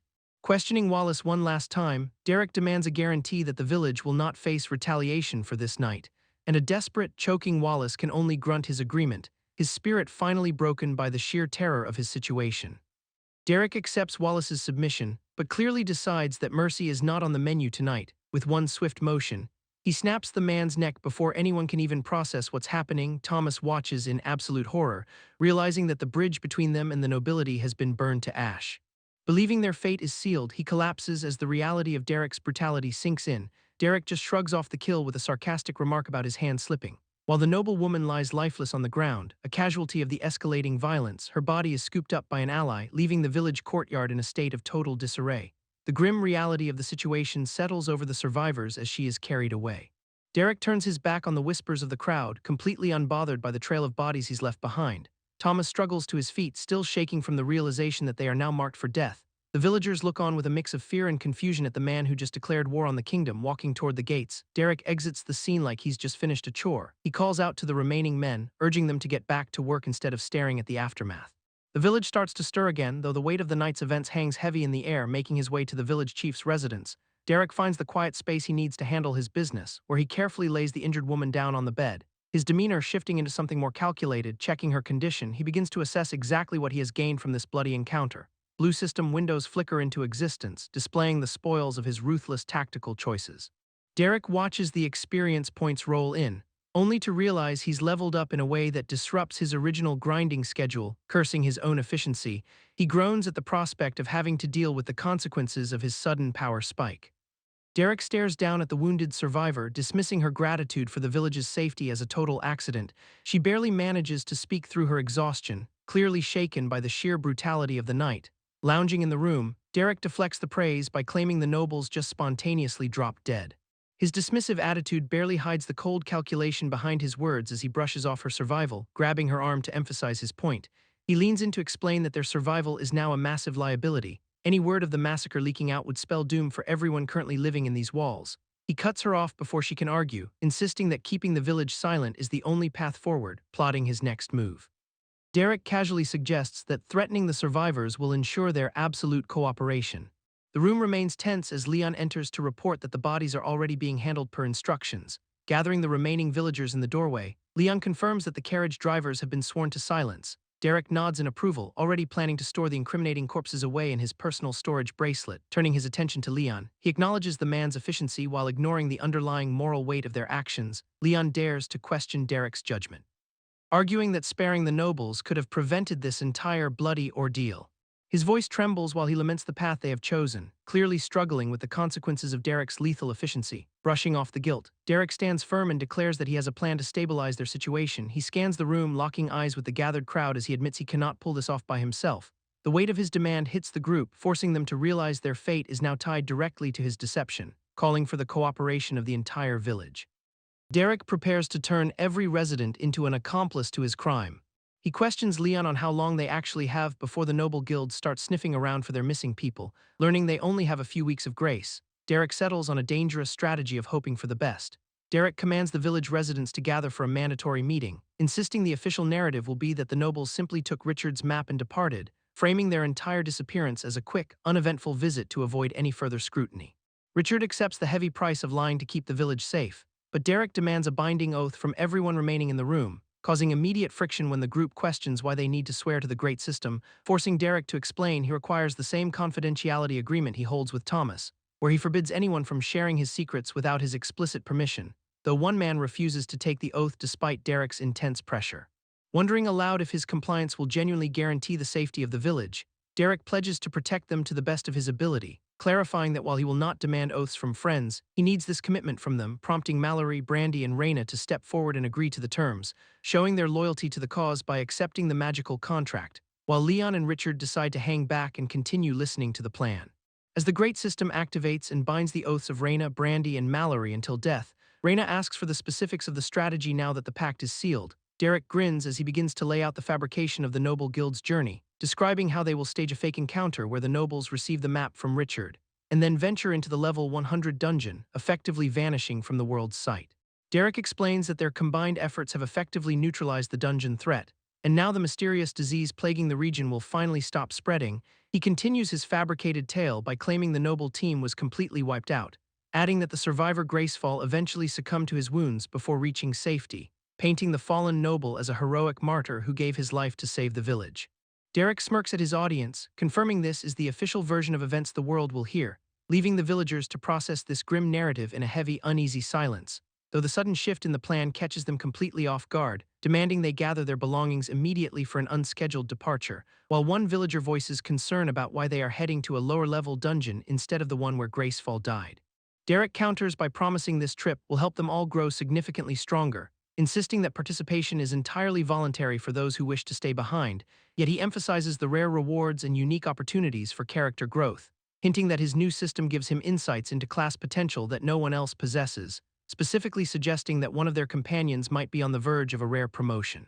And despite the confusion, he manages to steer the group's focus toward the potential loot, brushing aside their questions with a confident wink and a request for blind trust. He hands out the necessary gear while urging everyone to move with haste, rallying the group to depart before the window of opportunity closes, and with the team now in motion, Derek leads them away from the village to begin his real scheme.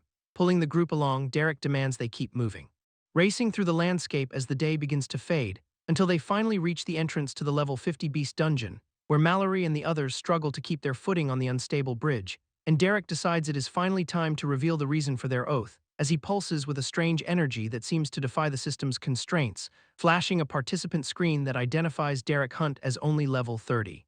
Which leaves Raina completely baffled by how someone so powerful could have such a low level, yet he simply brushes off her questions with a cryptic promise of future answers, choosing instead to activate the dungeon entry before the group can press him further, sending the party into the instance with a sudden, powerful surge of light, where Derek observes their surroundings to ensure they are safe from any immediate threats. Laying out his strict training regimen for Thomas and Mallory to follow inside, then he plunges into the fray, single-handedly brawling with a pack of beasts, dragging the subdued monsters back to his companions so they can finish the job, while he dictates exactly how Mallory and Thomas must adjust their future class upgrades, turning his attention to Raina and challenging her to prove her strength in real combat, warning her to retreat to the safe house the moment she encounters any genuine trouble. And as Mallory asks about her own specific role in his grand design, Derek coldly tells her that she is expected to do absolutely nothing at all. Mallory shifts her focus to the mountain of monster hides, but Derek interrupts to scrutinize the basic blade she is holding, causing Mallory to admit her village gear was never anything special, so Derek dumps a massive cache of high-tier weapons onto the floor, leaving the rest of the party staring at the sudden surplus of armaments. Though he admits with a shrug that he rarely uses any of them, he hands Mallory a refined spear designed for higher quality combat, showing her how the extendable blades activate with a quick button press, and he grants her ownership of the weapon before tossing her a spare, while Tommy's attempt to ask for a dagger is met with a sharp shutdown, prompting Derek to signal that it is finally time for Raina to engage. They step forward into the dungeon's depths to face the incoming threats, where a hulking beast looms ahead ready to crush them into the ground. The creature lets out a deafening growl that echoes through the chamber. Derek grins as he prepares to dive straight into the chaotic skirmish. Monsters charge in a massive stampede that shakes the very earth beneath them. He strikes with surgical precision, weaving through the thick of the fray, slamming into the lead beast with enough force to shatter its momentum. The remaining pack hesitates for a split second as their leader falls, and Thomas seizes the opening to unleash his own magic at the beast. Tommy and Raina coordinate their strikes, forcing the beast back as they fight for their gear, with Raina delivering a clean, decisive blow that sends the monster crashing into the dirt. Derek watches from above, satisfied as he calls out his approval of Raina's performance. The remaining threat is quickly dispatched by a precise spear thrust. Leveling up brings a rush of energy, leaving them both stunned by their sudden progress. Derek applauds their effort, signaling that it is time to review their new class options. Thomas shares a knowing look with him, sensing that a major shift is finally here, revealing his rare class, the Soul Spear, which specializes in piercing and projection damage. He takes a moment to process the weight of this newfound combat potential, though a flicker of hesitation crosses his face as he glances toward Derek. Receiving a reassuring nod from his companion who promises they will stay together, Reyna steps up next to declare her own unique path, introducing the Ohm's Fury class, which centers on raw strength and brutal endurance. Derek observes their growth with a smirk, noting that his investment is paying off. Believing that everyone eventually needs a little push to reach their true potential, his attention shifts back to his own interface, wondering about his own hidden limits. The system pulses as the level 25 milestone rewards him with new stats. Memories of his past battles flash through his mind, confirming his current trajectory. Energy surges around him as he initiates his own long-awaited class upgrade. Unlocking the Champion of the Void, a title that grants him powerful new skills to master. Derek eyes his new skill options, hoping for something that tops his previous Void Call. Void Shift appears first, letting him phase through space at a hefty mana cost. Void Sense follows as a passive ability, granting him total awareness of his surroundings, acknowledging the tactical advantage. He commits to testing both skills in the field. Tapping the interface to finalize the purchase, he watches the system light up. Sudden sensory overload hits him as the connection to the void instantly expands. Everything within range registers in his mind, feeling like an extension of his own reach, tightening his fist. He grins at the sheer utility of his new perception, shifting his focus back to the team. He spots the party already deep in combat. Reyna signals her readiness for the next wave, clearly pumped for the challenge. Thomas follows her lead, brandishing his spear as they prepare to hold the line, signaling the team to stick to their original formation. Derek moves to support them. Monsters swarm the perimeter, but he weaves through them with newfound precision. Using his momentum to throw opponents aside, he creates space for the others to strike. Leaping off a nearby tree, he maneuvers midair to avoid a direct encounter, slashing through the front line. He clears a path for Thomas to finish the job. Catching his breath after the skirmish, he checks in with the team on their status. Turning toward a dark presence, he locks eyes with a new, stronger threat approaching. The ground trembles as a massive boss-level beast steps onto the battlefield, preparing for the final test. He squares his shoulders to meet the creature head-on. The Ironhoof spawns as a level 65 boss, towering over the clearing with that massive axe. Derek orders Reyna to retreat to the cabin, taking the lead to handle the beast solo, closing the distance. He channels his energy into his weapon, ready to test his limits. Taunting the monster about their level gap, he prepares to strike with a grin on his face. Eager to break in some new gear, he welcomes the challenge of a higher-level opponent. Ironhoof swings that heavy axe with enough force to shatter the ground beneath them, forcing Derek to dodge the incoming shockwave as dust kicks up around the impact zone, activating Void Shift. He shifts his focus to survival and tactical positioning. Ripples of energy distort the environment, locking the entire area into a state of suspended animation. Checking his surroundings, he realizes he has actually frozen time itself mid-battle, walking right up to the stalled beast. He tests the effectiveness of his new power. Watching the monster trapped in the void, he confirms the skill is working exactly as intended, spotting a strange rift appearing in the frozen space. He turns his attention toward the anomaly, reaching out to touch the mysterious portal. He wonders what kind of phenomenon he has triggered. Poking the swirling energy, he feels a sudden pull as the space begins to react to his presence, getting yanked toward the rift. He stumbles as the void starts to destabilize. Realizing his mistake, he pulls back just before getting swallowed by the unstable gate. Laughing off the close call, he marvels at the sheer potential of his current ability. Scratching the surface of the portal, he experiments with the unstable energy he just unleashed. Seeing his mana plummeting to critical levels, he realizes the cost of playing with such high-tier magic, killing the Void Shift to conserve what little mana he has left. Derek releases the time lock and the boss resumes its assault with a massive overhead strike. Ironhoof bellows in confusion as its target seemingly vanishes into thin air. Appearing right behind the beast, Derek mocks the creature's inability to land a single blow. The boss is not having it and immediately wheels around for a ferocious follow-up charge. Dodging the massive axe swing, Derek effortlessly slides beneath the monster's wide reach. Counterattacking with a clean strike, he forces the boss to reset its defensive stance, telling the Ironhoof to pump the brakes. Derek prepares to shift his combat strategy, channeling a quick meditation skill. He desperately tries to recover enough mana to keep the pressure on, standing his ground as the boss growls. He readies himself for another round of high-speed exchanges, triggering Void Shift once more. He plunges the battlefield back into a swirling vortex of distortion. Dodging the boss's strike by blinking out of reality, he reappears instantly to taunt the beast. Watching the monster snort in frustration, he keeps his focus sharp for the next opening. Leaping into the fray, he steps directly into the path of the boss's incoming axe. Sinking into the void, he lets the weapon pass harmlessly through his distorted position, teleporting repeatedly around the Ironhoof. He turns the fight into a blur of impossible movements. Slashing at the boss while blinking across the terrain, he refuses to give the monster a second to breathe, dancing around the giant with a series of rapid-fire strikes. He keeps the beast completely off balance, slamming his weapon down with a final, overwhelming burst of energy. He shatters the boss's composure, staring down the enraged Ironhoof. He remains locked in a deadly dance of mana and cold steel. Executing the final strike, Derek buries his blade deep into the Ironhoof and ends the fight. Leveling up in the aftermath, he watches the dungeon collapse while shaking off the exhaustion, grabbing the loot drop that manifests in thin air. He examines a scroll of restoration, sighing at the low-tier reward. He dismisses his disappointment and checks his remaining stamina, noticing Mallory holding a resurrection scroll. He listens as she laments how much she needed it sooner, clutching the item tightly. Mallory thinks of Travis and the regret of her past timing. Realizing the system is just messing with them, Derek wonders if the rewards are intentionally ironic, watching the others inspect their loot. He listens as someone complains about getting a chain strike skill, seeing the party member holding a beast contract scroll. He wonders about the reality of binding animals. Staring at the scroll in his own hand, Derek questions the sanity of binding a known psychotic creature, glancing at the tiny, deceptively cute bunny. He finds it hard to believe it was a lethal threat. Feeling the sudden, overwhelming pressure of a demonic presence, he recoils from the bunny's true form, asking Brandy for her scroll. He hopes to trade his burden for something more manageable, handing over the beast contract without hesitation. Brandy agrees to the swap, refusing to let Derek feel indebted. His allies insist on sharing the burden as a team, laughing off his own social awkwardness. Derek admits he is not used to such genuine kindness.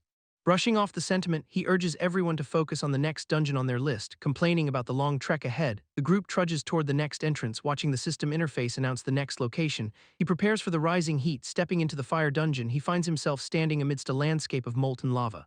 Molten crustaceans swarm the path ahead, but Derek and Reyna are not slowing down for anything.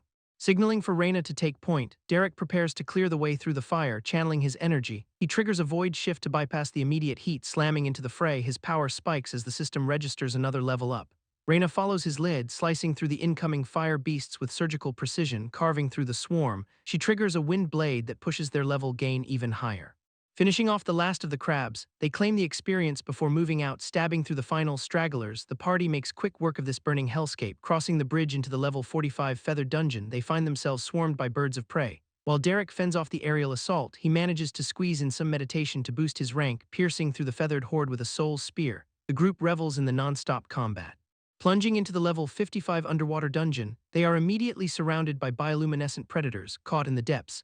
Derek finds himself staring down a massive set of razor-sharp jaws. Reyna watches in horror as Derek gets pulled into the dark, churning water looming over the scene. A colossal shark charges with lethal intent, reeling from a sudden counterattack. The beast thrashes as it realizes its prey is dangerous.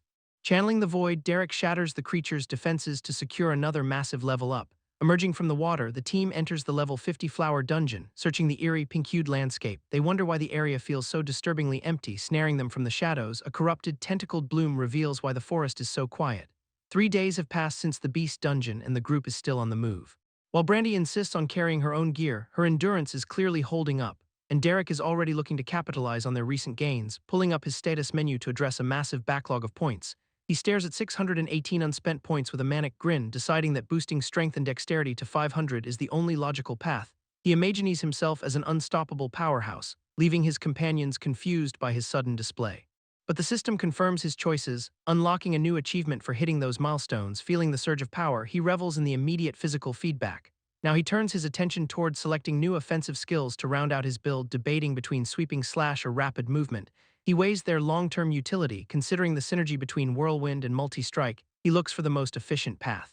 Narrowing down his options, he realizes he needs to optimize for maximum impact.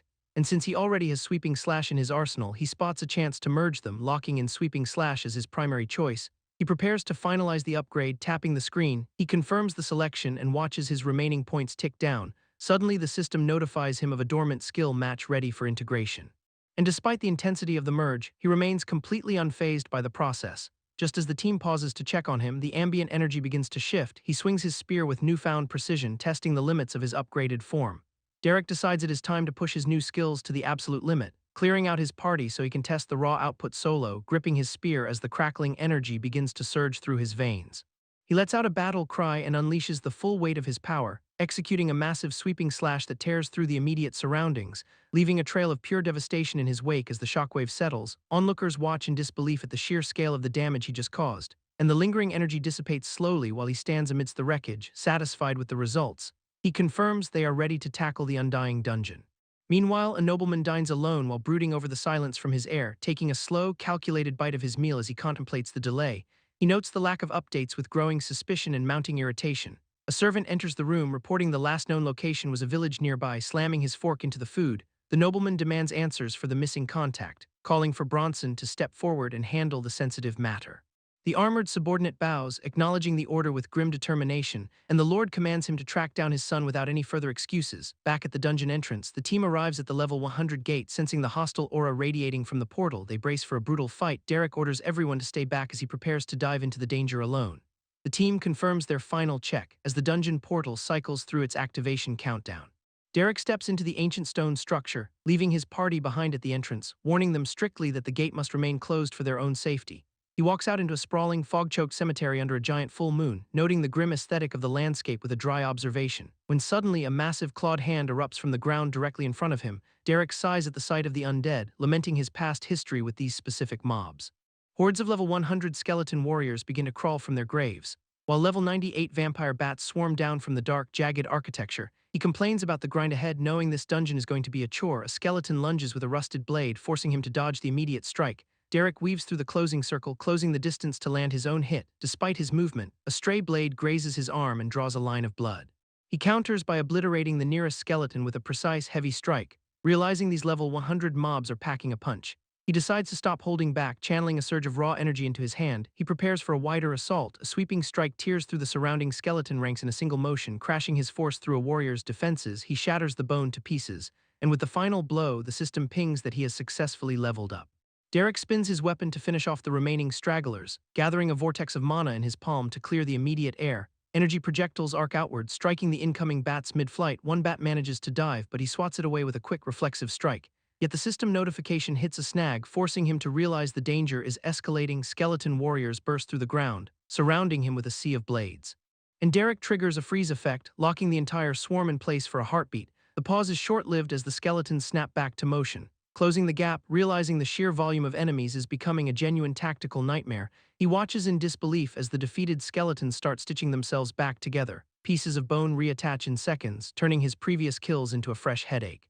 More skeletons flood the perimeter, clicking their weapons as they advance on him. Derek pauses to analyze the situation, searching for a way to break the cycle.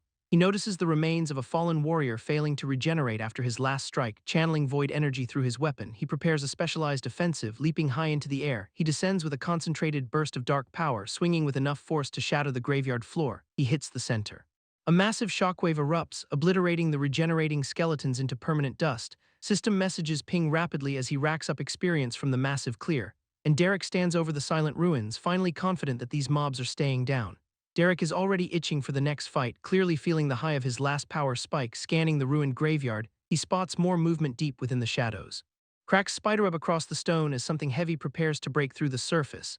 Energy erupts from the ground and Derek pivots to meet the incoming threat. A level 112 acidic ghoul lunges out, glowing with a sickly green miasma. These new mobs are faster and meaner, closing the distance with terrifying speed. He welcomes the challenge, knowing exactly what kind of monster he's dealing with now. Calling upon his void-infused weapon, he readies a counterstrike. Monsters swarm the graveyard, forcing Derek to hold his ground against the incoming tide.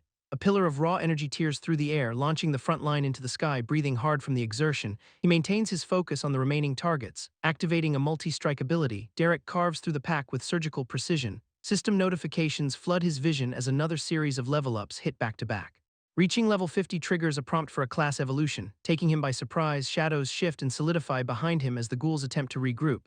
He ignores the class selection window for now, shifting his attention back to the fight. Picking up 2 new skills on the fly, Derek starts to actually enjoy these system rewards. Unleashing a crushing strike, he pins a ghoul to the earth with a brilliant beam of light. Sweeping his gaze over the graveyard, he notices that even more enemies are surfacing. Tired of the constant resurrection, he wonders why nothing in this cursed place ever stays dead. The cathedral clock tolls, signaling the arrival of the true source behind these endless waves. Derek finally pieces the puzzle together as the realization hits him. A flaming skull emerges, burning with a malice that confirms his suspicions. Revealing the boss to be a Lick, he watches the undead army surge forward at its command. This creature screams with a hunger that turns the very air toxic. Bones knit together and rattle in the dirt as the graveyard defies him once more. Watching the skeletons claw their way back from the grave, Derek has clearly seen enough. He does not hesitate to pulverize the nearest threat with a single, brutal blast. Demanding they stay dead, he complains that the system is not even granting him experience for repeat kills, pointing his weapon directly at the Lick. He challenges the boss to end this farce. Looking up at the clock tower, he taunts the creature about keeping everyone waiting. The Lick screeches a command to die, descending with chains of fire lashing out, charging headlong into the fray. The undead swarm tries to overwhelm his position. He dashes through the line, weaving between the rusted blades and grasping fingers, swinging his staff with fluid grace. He turns the surrounding ghouls into shrapnel. A powerful multi-strike clears the perimeter, leaving only the boss standing in his path, channeling the void into his eyes. He prepares a strike meant to finish the lick for good. Seeing the intensity of the attack, the boss realizes its flames are not enough to stop him. Glowing core pulsating with finality, the lick braces for the incoming impact. He rips through the creature's defenses, severing the connection, keeping the graveyard alive. With the connection severed, the undead army begins to flicker and lose their hold on the physical plane. Derek is not buying the sudden surge of secondary boss energy, refusing to let the fight drag on. Cutting through the remaining spectral chains, he makes it clear he is done playing these games. One final, clean arc of power slices through the lick's defenses, leaving the creature wide open. A beam of pure energy erupts, obliterating the entity's remaining presence in one clean strike, dissipating the residual magic. He catches the lingering current in his palm, turning his attention toward the crumbling graveyard. He surveys the wreckage left in his wake. The clock tower groans, its foundation finally giving way as the dungeon's integrity fails. Standing amidst the ruins, Derek spots the fallen lick's primary vessel lying on the ground. A brilliant light radiates from the phylactery, signaling its imminent destruction, crushing the object under his boot. He scoffs at the poor design choice, lecturing the empty air on basic necromancy. He mocks the boss for leaving such a critical weakness exposed. Checking his status screen, he notes he has hit level 50 and gained a class upgrade. Clearing the immediate threat, he calls for the rest of the party to emerge from their hiding spots. They carefully step out into the clearing, visibly shaken by the scale of the destruction. Finding a small creature among the debris, the group starts scavenging for crafting materials, signaling for their attention. Derek confirms the first phase is successful and prepares to claim the loot. A system notification confirms the dungeon completion, granting a double reward for their efforts. Double storage rings materialize, leaving the party members wide-eyed at the unexpected haul. The group stares in disbelief as Derek stands ready to move on to the next objective.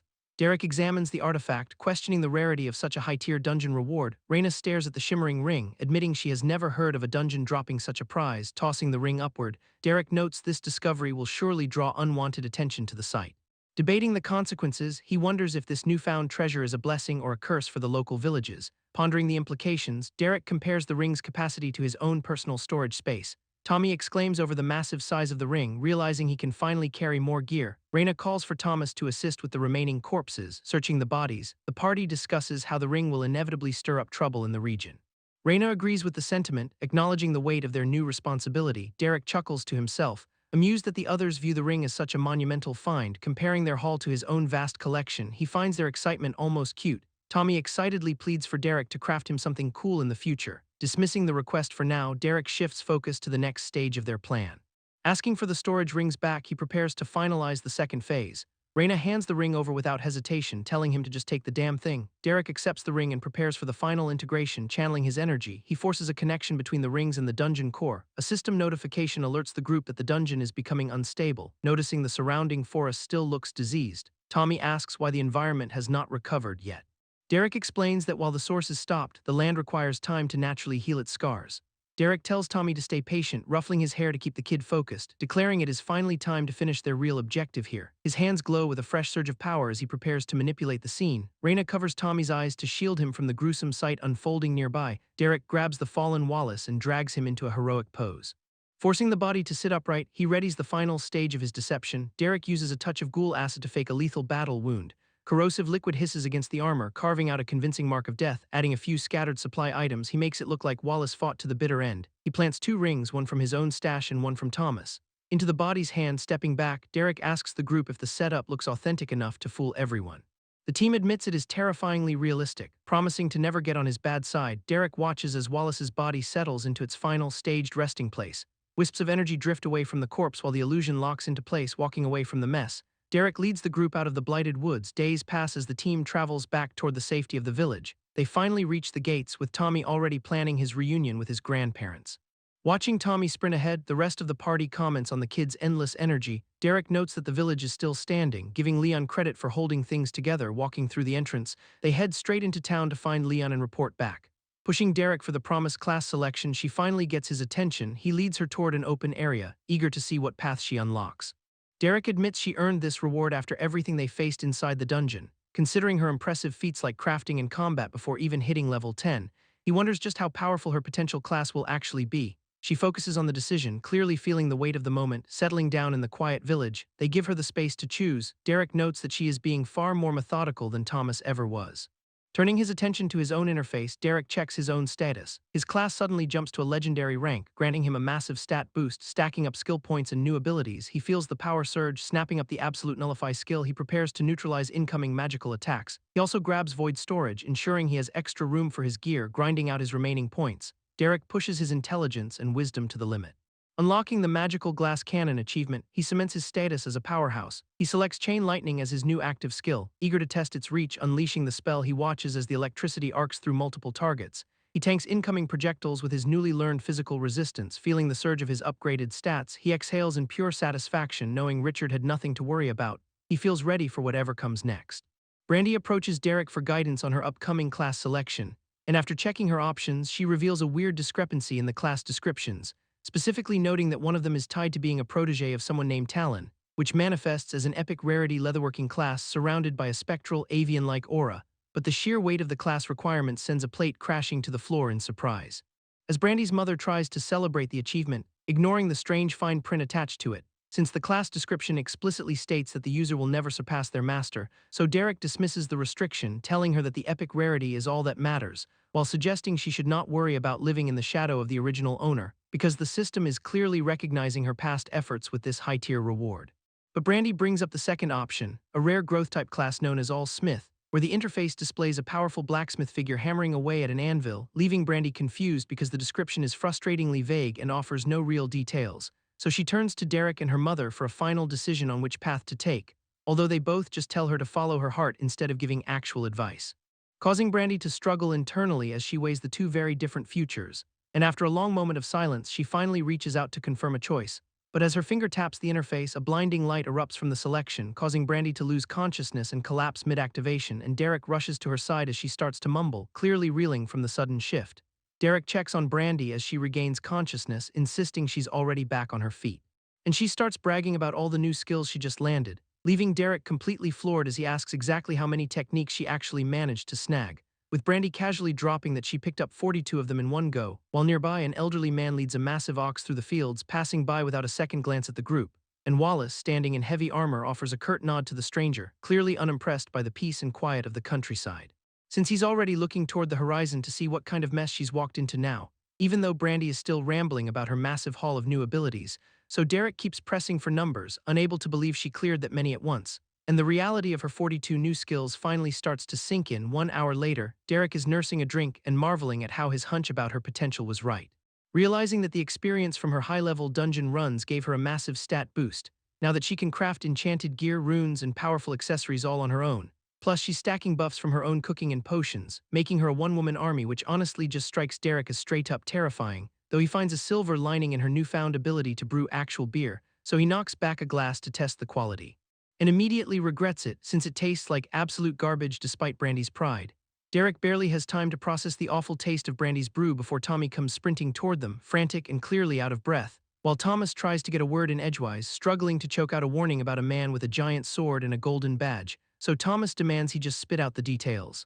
And Tommy explains this mysterious adventurer is currently holding a conversation with Raina and his grandfather, pointing out the stranger approaching them in full plate armor, while Derek drops his glass and locks eyes on the incoming threat, quickly assessing the distance between them and the armored visitor, as the stranger closes the gap with calculated, heavy steps, and Derek tries to scope him out with his identify skill, finding absolutely nothing but a blank screen that suggests this guy is seriously high-level, so Derek orders Tommy to get back inside and out of the line of fire, before he leaps over the low wall to intercept the stranger, ready to embrace the tension of an old-fashioned standoff, and he opens with a sharp jab about the guy's oversized sword, asking if he's actually capable of wielding it or just compensating for something. Though the stranger's lack of reaction to the joke leaves Derek feeling a little awkward, as the man introduces himself as Bronson of the Graceful family, leaving Derek to groan at the mention of yet another high society noble, while Bronson dismissively notes that the chief's request for manners is already far too late. Derek questions if the kid is actually dead, and Bronson notes the dungeon completion is strange because the kid should have returned. While the pair looks out over the forest where the disease has finally started to fade, as Bronson dismisses the level 100 dungeon as beneath him, but he confirms Wallace finished the run, so Derek agrees to guide Bronson to the location, and Derek pivots the request into a demand for a personal favor in return, forcing Bronson to agree to this informal arrangement. So they head out together with Derek taking the lead before they arrive at the site where the dungeon was cleared. And Bronson realizes something is definitely wrong, finding the corpse of the kid resting in the brush, where the body remains despite the dungeon's collapse, and Bronson reaches out to recover the remains, deciding he needs to report this outcome back to Master Gracefall, while Derek throws shade at the arrogance of the Gracefall family. But Bronson sighs, admitting that Wallace was indeed conceited and crushed by the family name. Because the Master always feared that pressure would ultimately break him, and Derek wonders aloud why someone like that would risk everything to save others, so Bronson offers a final prayer for the boys' sacrifice before they depart. A massive surge of energy erupts out of nowhere, catching Derek completely off guard as he recoils from the blast, forcing him to draw his blade and brace for a fight against a hidden foe, though his confusion turns to bewilderment when he spots the source. Realizing a guy is just chilling in the woods, trying to contract a low-level rabbit, and Derek loses his mind over the sheer waste of a rare contract scroll on such a weak creature, ignoring the complaints as the guy happily names his new companion Sylvie, while the system confirms the legendary bond and its massive stat-sharing perk, ignoring the risks as the pact continues to finalize, confirming that this was always the plan for the guy, who gets weirded out when Sylvie asks for blood. So he bites his own finger to get the ritual over with, leaving Derek absolutely horrified as he watches the process unfold, and the connection surges as the bond finally takes hold, triggering a massive feedback loop that sends Derek into a panicked lecture about wasting potential. But the guy just shrugs off the criticism without a second thought, while the energy around Sylvie flares with an ominous new intensity, and a dark hunger starts radiating from the tiny beast. Leaving the guy stunned when he hears a strange voice echoing inside his own mind, as Sylvie begins plotting to feast on human flesh. The guy is absolutely buzzing as he realizes Sylvie's power level is skyrocketing, while Derek watches from the sidelines, struggling to process the madness, and Sylvie calmly starts roasting a meal over a magical campfire, leaving Derek questioning his own reality as he watches a rabbit cook. So the guy casually explains he invested skill points into her culinary training, which makes Derek lose his mind over such a waste of rare resources, but the guy just waves off the lecture while bragging about the cost, demanding an explanation for why anyone would prioritize cooking over combat stats, yet decides against hearing the answer, clearly tired of the guy's logic, since the guy pivots immediately to asking for one of Wallace's storage rings, intending to gift it to Sylvie so she can carry her own supplies, even though her first attempt at cooking ends up as a burnt, inedible mess. And the guy dismisses Derek's confusion when he hears a strange, dark whisper, as the duo packs up and heads toward the nearby human village where they decide to split up so the guy can meet his contacts, but Sylvie starts manifesting murderous intent, whispering about killing the villagers, forcing the guy to sternly lecture the beast about keeping her instincts in check, though Sylvie clearly resents the restriction, throwing a tiny, frustrated tantrum, while elsewhere Thomas and Brandy are busy working at their station, until Derek finally arrives, startling them with his sudden appearance at the village.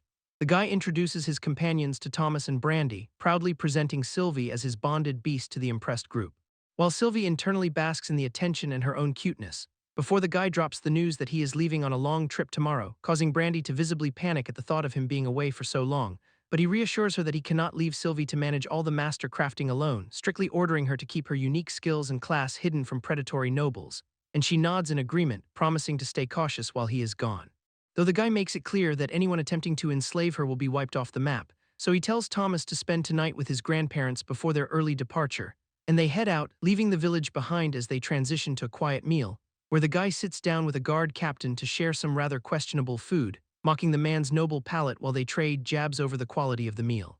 Since the captain clarifies he's just a personal butler and not some pampered aristocrat, so the guy checks on Sylvie, who is busy choking down a piece of her own cooking, and she struggles to swallow the dry, flavorless hunk of food, while the guy dismisses her concerns about the taste since the meal is technically finished, leaving Sylvie shivering in misery as she contemplates the tragedy of her culinary attempt.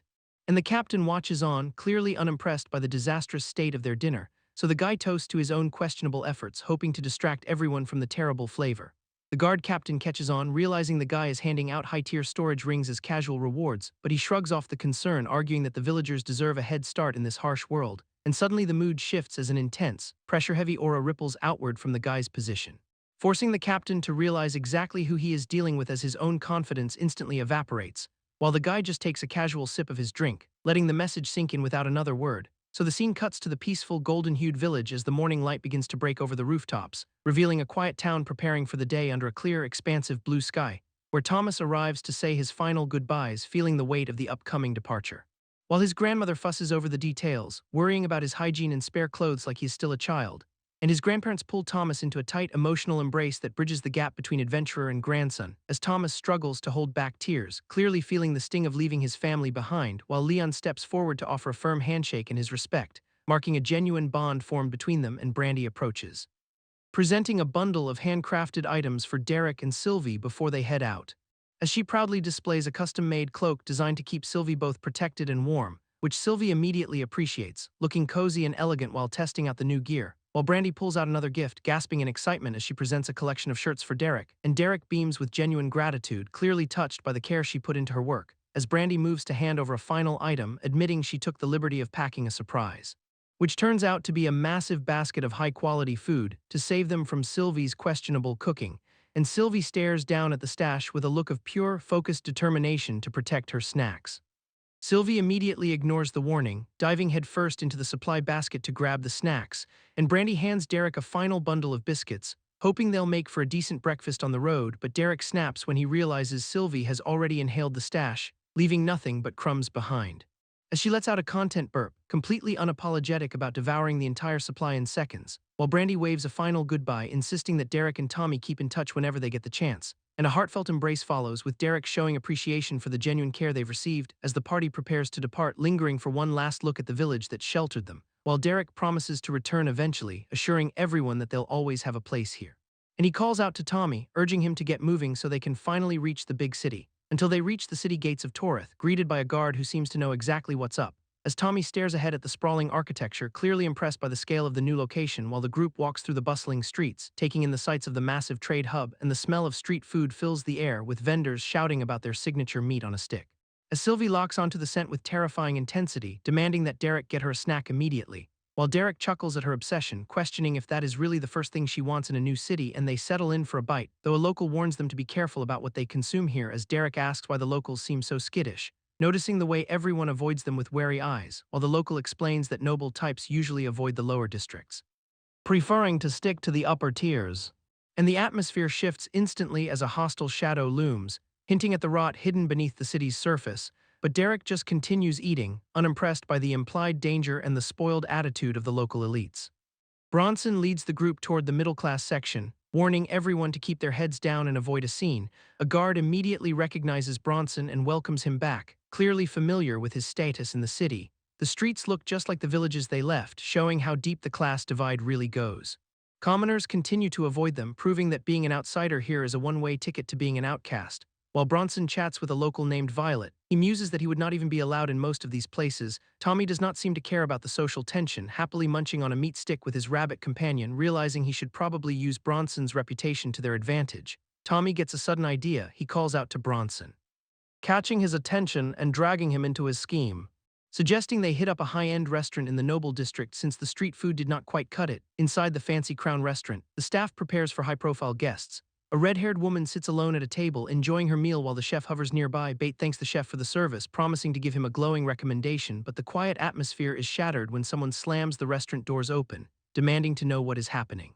Two restaurant staff members immediately block the entrance, telling the new arrivals they do not belong there. Bronson holds a frantic Tommy back, trying to keep the situation from spiraling into a fight on the Crown's bad side. The red-haired woman looks down from the balcony, asking exactly what is causing such a commotion below. The staff members quickly report that the men are just trouble, insisting they were about to throw them out. Upon spotting Bronson, the woman asks him about Walter. Completely ignoring the tension with Tommy, Bronson respectfully confirms that his master is doing well, though Tommy is left whispering under his breath about the awkward interaction.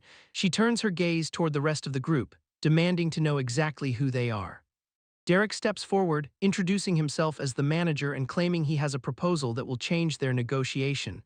The red-haired woman acknowledges his identity, confirming she has been expecting this specific meeting. She heads for her private office, inviting Derek to discuss matters regarding his hunter. Benito, her subordinate, receives orders to seat the rest of the group as honored guests. The staff members are caught off guard by her sudden hospitality toward Bronson and his companions. Derek decides to show his cards, manifesting a surge of energy that ripples through the room. A massive, shadowy beast materializes before the woman, its glowing eyes locking onto her. She reaches out to touch the creature, clearly impressed by the raw power and quality of the specimen.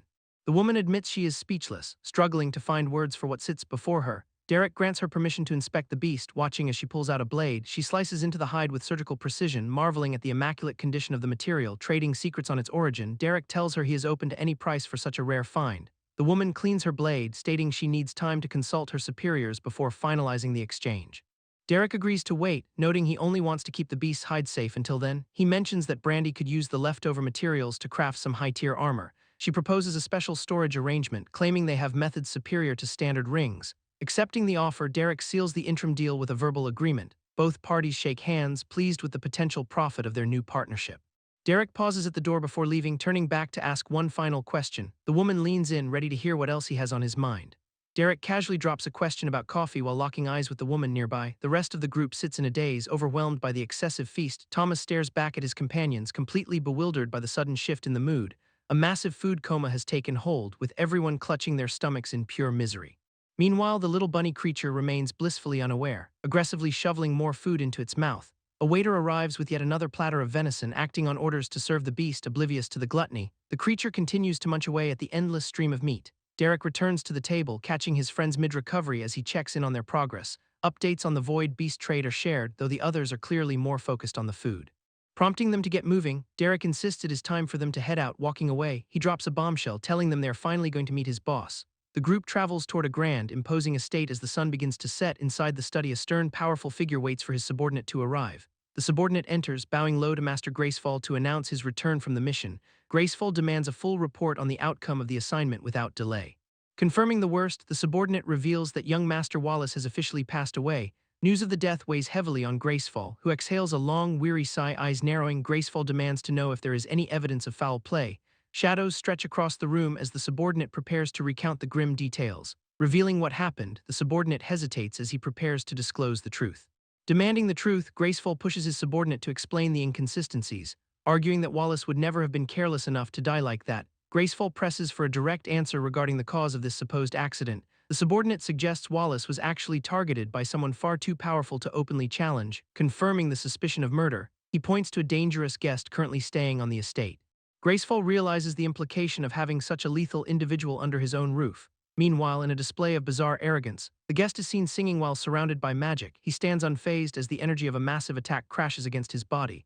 The two mages responsible for the assault stare in disbelief as their strongest spell fails. Continuing his performance, the guest casually ignores the pressure and demands even more magical intensity.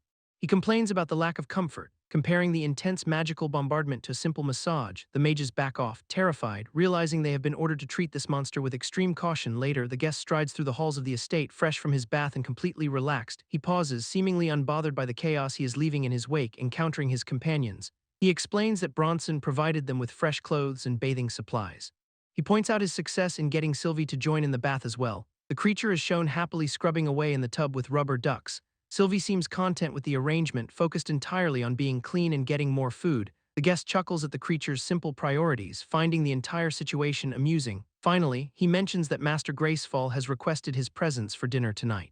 The guest tosses more food to his pet, clearly unbothered by the looming dinner plans. Walking toward the main estate, he finds Derek waiting to escort him. Derek immediately notes the guest's failure to wear the formal attire provided for the evening, refusing to budge. The guest insists that his jeans and t-shirt are perfectly suitable for the occasion. He brushes off the formality entirely, suggesting he could just head to the Crown if the dress code is an issue. His companion chimes in with excitement, clearly looking forward to a return trip to the establishment. Miles away at the Crown, Stella sits alone, staring intensely into her communication crystal. She hesitates to make the call despite knowing her boss is expecting a report. Stealing her nerves, Stella finally initiates the connection to her superior. She gulps down her anxiety as the magical connection pulses to life. A voice cuts through the silence, drowning her in heavy, fawning flattery. Her superior keeps up the constant stream of praise, making it impossible for Stella to get a word in. Clearly exhausted by the relentless charm, Stella tries to steer the conversation toward business. The older woman on the other end brushes off the attempt at redirection, continuing her flirtatious banter despite the distance. The magical influence of the communication crystal leaves Stella feeling overwhelmed by the display. She manages to interject, finally informing her superior about the new contract she has secured. Impatient with the talk of business, the woman sighs but agrees to hear the proposal. Stella quickly identifies the subject as Derek Hunt and the Void Beast contract, gaining immediate approval. The conversation shifts as Stella brings up a mysterious, high-quality beverage she encountered. Describing the complex flavor profile, she realizes just how much energy and focus the drink provides. By reverse engineering those beans, they estimate a massive profit margin for the tea market. And with Derek securing 3% of all sales, he's effectively swimming in gold. Alana praises Stella's instincts, hinting that a formal membership might be in his future. Agreeing with the sentiment, Stella warns that Derek's recent moves will likely cause waves in the city. Specifically, she fears drawing the gaze of City Lord Malcolm Toreth, a man of questionable character. Alana dismisses the concern, insisting that Derek's penchant for trouble is exactly why Stella should trust her gut. Receiving instructions to stay wary of Derek's true nature, Stella acknowledges the command. Later that night, the household prepares for a segregated dinner with Derek meeting the master alone. An escort leads Derek toward the private chambers where the host waits in the dark. Stepping into the room, Derek maintains his cool, unaffected by the heavy atmosphere. The guard gestures him forward into the dining hall, leaving him to face the man at the head of the table. Walking toward the long table, Derek finally comes face to face with the city's power player. The guard formally introduces Derek before being promptly ordered out of the room. Malcolm Torith gestures for Derek to take a seat, dropping the pleasantries immediately, taking his place across from the man. Derek settles in without a hint of hesitation. The silence stretches between them as they lock eyes, sizing each other up for the coming confrontation. Malcolm cuts straight to the point, demanding to know if Derek is the one responsible for his son's death. Staring back, Derek does not flinch or offer a rehearsed excuse for the accusation. Instead, a laugh breaks out from Derek, mocking the gravity of the man's interrogation. Echoing the laughter, Malcolm stares him down, clearly unimpressed by the display of defiance. Mocking Bronson's acting skills, Derek keeps the tension high while casually dismissing the man's suspicion. Malcolm Torith finally pushes past the games, demanding a clear answer on his son's fate. Neither man looks away as Derek confirms the kill without a shred of remorse. Dropping the facade, Derek coldly admits he was the one who ended the boy's life. Malcolm lets out a weary sigh, curious why his son had drawn such a lethal reaction. Any offense the boy could have caused meant nothing to Derek personally. Crossing the line meant something else entirely when it involved innocent lives. Recounting the brutality, Derek describes how the boy nearly beat a girl and her mother to death, finishing the act by executing Derek's friend for daring to intervene. Energy flares around Derek as he warns that the Torith house barely survived his arrival. Unfazed by the display of power, Malcolm claims his family is far harder to erase than Derek thinks. A sharp grin spreads across Derek's face as he prepares to test that theory. Shadows surge across the dining table, instantly closing the distance between them, reappearing right behind Malcolm. Derek whispers that he could definitely manage the task. Malcolm reacts by turning, but the sudden shift in pressure fills the room, setting the threat aside. Derek suggests they focus on finishing their dinner instead, curiosity still burning. Derek asks why Malcolm is not more furious about the loss of his heir. Admitting to his anger, Malcolm clarifies that he is not mad at Derek for the outcome. Resentment eats at Malcolm for failing his son by raising such a monster. Despite the stain on his family name, Malcolm believes Wallace's death might actually be an improvement. Malcolm admits he's actually grateful for the outcome, catching Derek off guard as he awkwardly accepts the strange sentiment. Changing the subject, Malcolm points out a massive inconsistency he can't ignore. Questioning how someone with Derek's level could have possibly cleared that dungeon, Derek offers to spill the beans but demands a formal oath of silence first. Agreeing to the terms, Malcolm promises to keep the secret as long as it isn't too restrictive, setting his boundaries. Derek insists that the information stays quiet and never used against his allies. Pausing for a brief moment, Malcolm considers the weight of the request. Finally accepting, he agrees that he has navigated far more dangerous deals in the past. Sealing the pact, a surge of energy confirms the oath is now officially binding. With the system locking the contract, Walter Graceful risks his entire career if he ever betrays his word. Shifting gears, Derek probes for what the noble actually knows about legendary classes. Admitting his ignorance, Walter confesses that while he knows they exist, he's never met anyone who holds one. Revealing his own status, Derek makes it clear that the search is officially over. Intrigued by the revelation, Walter presses for more information. Playing it cool, Derek agrees to answer as long as the questions don't cross the line. Questioning the origin of the class, Walter wonders if his past actions influenced the choice. Explaining the brutal requirement, Derek describes the path of absolute obsession needed to unlock such power. Illustrating the cost, he describes the legendary swordsman who must merge his soul with his blade, and the mage who must submerge herself in the deep, proving that greatness demands total immersion. Pushing the theory further, Derek insists that extreme devotion is the only true gateway to such power. Curious about his history, Walter Gracefall asks if Derek has verified this with anyone besides himself. Mentioning a potential candidate, Derek explains that finding a safe environment for this person is his top priority.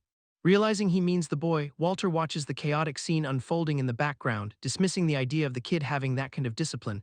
Derek makes his lack of faith very clear, warning Derek against settling in Torith. Walter cites the local leadership as a deal-breaker, describing the city lord as 100 times worse than his own rotten son. Walter pulls no punches, noting that the brat has never worked a day in his life. Walter points to his display of cowardice. Predicting that the city lord would hunt them down just to claim a new toy, Walter outlines the danger, labeling the guy a petulant child who throws tantrums over shiny objects. He rules out Torith for good, suggesting Savannah instead. Walter highlights the merchant city as a much safer and more stable alternative, agreeing to check out the city once his current tasks are wrapped up. Derek keeps his focus, predicting an inevitable confrontation with Malcolm. Walter warns that the local power player will demand an audience. Acknowledging the likelihood of a meeting, Derek sighs at the prospect of dealing with more politics. Weighing his options, he wonders if it would be more fun to reject the invite or insult the man directly. Questioning the need for hostility, Walter asks why he feels the urge to provoke someone so powerful, flashing a confident grin. Derek reminds the noble exactly who he is dealing with, moving to finish their business. He stands up to leave the table. Calling out to Thomas and Sylvie, Derek signals that it is finally time to wrap things up, deciding to grab some rest. He prepares his team for the big day ahead of them. Hauling a groggy Thomas through the doorway, Derek demands he get moving, staring blankly into space. Thomas barely registers the name of his companion. Noticing the pair stumbling out, Walter watches them make their exit from the estate, wiping exhaustion from his brow. Thomas confirms he is finally ready to go.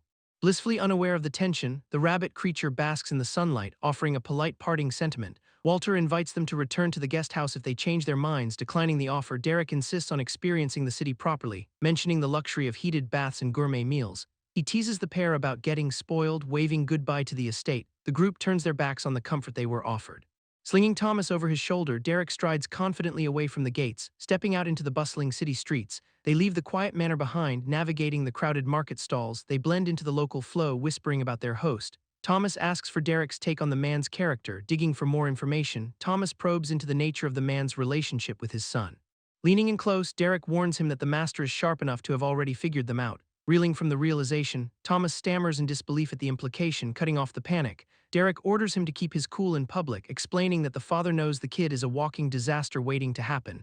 Derek dismisses the danger, laughing off the threat. He claims their host is essentially on their side now. Arriving at a modest tavern, the group secures a place to lay low for the night.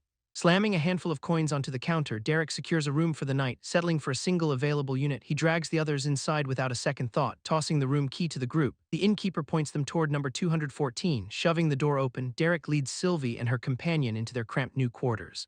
Walking into the sparse room, they survey the limited furniture available for the night. Taking one look at the single bed, Derek decides the sleeping arrangements immediately. Pointing at the cold floor, he shuts down any protest from Sylvie with a stern reminder of their hierarchy. Pulling out a stash of gold, Derek prepares to head back out to handle his own business, throwing the key and the coins to Sylvie. He tells them to find their own fun and buy some decent gear. Walking out of the tavern, Derek leaves the pair behind to fend for themselves. Glancing back one last time, he reinforces his order for Sylvie to keep her companion out of trouble. Watching Sylvie silently acknowledge the task, Derek trusts the creature to handle the job, scanning the busy streets from a distance. He wonders if they can actually handle the city. Laughing at his own doubt, Derek reminds himself that Sylvie is strong enough to handle anything. Suddenly gripped by a jarring premonition, he sees a flash of chaos and shattered glass. Rubbing his head to shake off the sudden violent vision, Derek tries to stay focused. Snapping his eyes toward the source of a loud commotion, he realizes something is going down. Staring up at the massive guild hall entrance, he finds himself drawn toward the center of the noise. Peering inside the rowdy guild hall, he spots a group of men already starting a fight. Grabbing the collar of a local brawler, a guy screams insults while the tavern patrons watch the brawl erupt. Ignoring the ongoing chaos, Derek strides straight toward the request board, stepping past the brawlers like they are not even there, drawing unwanted attention from a local who mocks his plain attire. Shrugging off a shove from the instigator without breaking his pace, continuing forward despite the guy's aggressive posturing. Nia attempts to intercept Derek at the counter to enforce guild restrictions, requesting a platinum rank registration. Derek completely dismisses her warnings, erupting in laughter. The surrounding patrons mock his absurd demand. Nia tries to interject, but a senior guild member cuts her off, explaining that platinum rank is only available in the capital. Settling for a gold badge instead, Derek does not seem bothered by the rejection. Hearing the crowd jeer at his pivot, he remains entirely unimpressed, informing Derek that gold rank requires a rigorous instructor test. Agreeing to the challenge with a casual shrug, sighing at his arrogance, the senior leads him toward the training floor, pointing out the designated sparring arena where healers stand ready. Watching the veteran fighter Russell launch himself into the ring, catching Russell's opening jab with ease, Derek holds his ground. Slamming Russell into the dirt with a single, brutal follow-up, introducing Derek Hunt to the guild as his new examination partner. The onlookers are already doubting Derek Hunt, whispering about how underwhelming he looks. While the guild staff confirms he's settling for gold after being denied platinum, Russell storms onto the training floor, mocking Derek's size and demanding he enter the ring, instructing Derek to hurry up and get the formalities out of the way. Before forcing him to sign a liability waiver that washes the guild's hands of any trauma, walking into the arena, Derek tells them to just get this over with, offering Russell 2 free hits to prove his point. Refusing to entertain any more trash talk, Derek dares Russell to finally make a move. Exasperated, the official watches the inevitable clash about to unfold. Launching forward, Russell puts everything into a massive telegraph strike. Watching the fist sail past his face, Derek does not even bother to blink, landing a single crisp slap. He sends the brawny veteran flying across the floor, leaving the crowd and the officials reeling as Russell hits the ground, crashing into the dust. The instructor finds himself completely outclassed in seconds, extending his hand. Derek asks if he's finally earned that gold badge. Yawning through the awkward silence, he questions why the promotion is being delayed. Stammering in disbelief, the official insists he must complete a silver rank mission first. Shaking as he pulls out a massive binder, the official begins flipping through pages, dropping a pile of active contracts onto the table. He presents the mountain of paperwork, pointing at the options. The official forces Derek to pick a task from the list. Brushing off the official's hospitality, Derek just wants the paperwork over with. Scanning the entries, he lands on a quest that catches his eye. Hunting for toadcaps sounds easy enough, even if the location is a week's trek away. Grabbing the contract, he leaves the guild hall without a second thought. Whispers follow him out as the other adventurers gossip about the man who just crushed Russell. Rumors of his dominance spread instantly through the guild. Walking through the city streets, Derek prepares to head out on his own. Reaching out mentally, he tries to establish contact with Sylvie.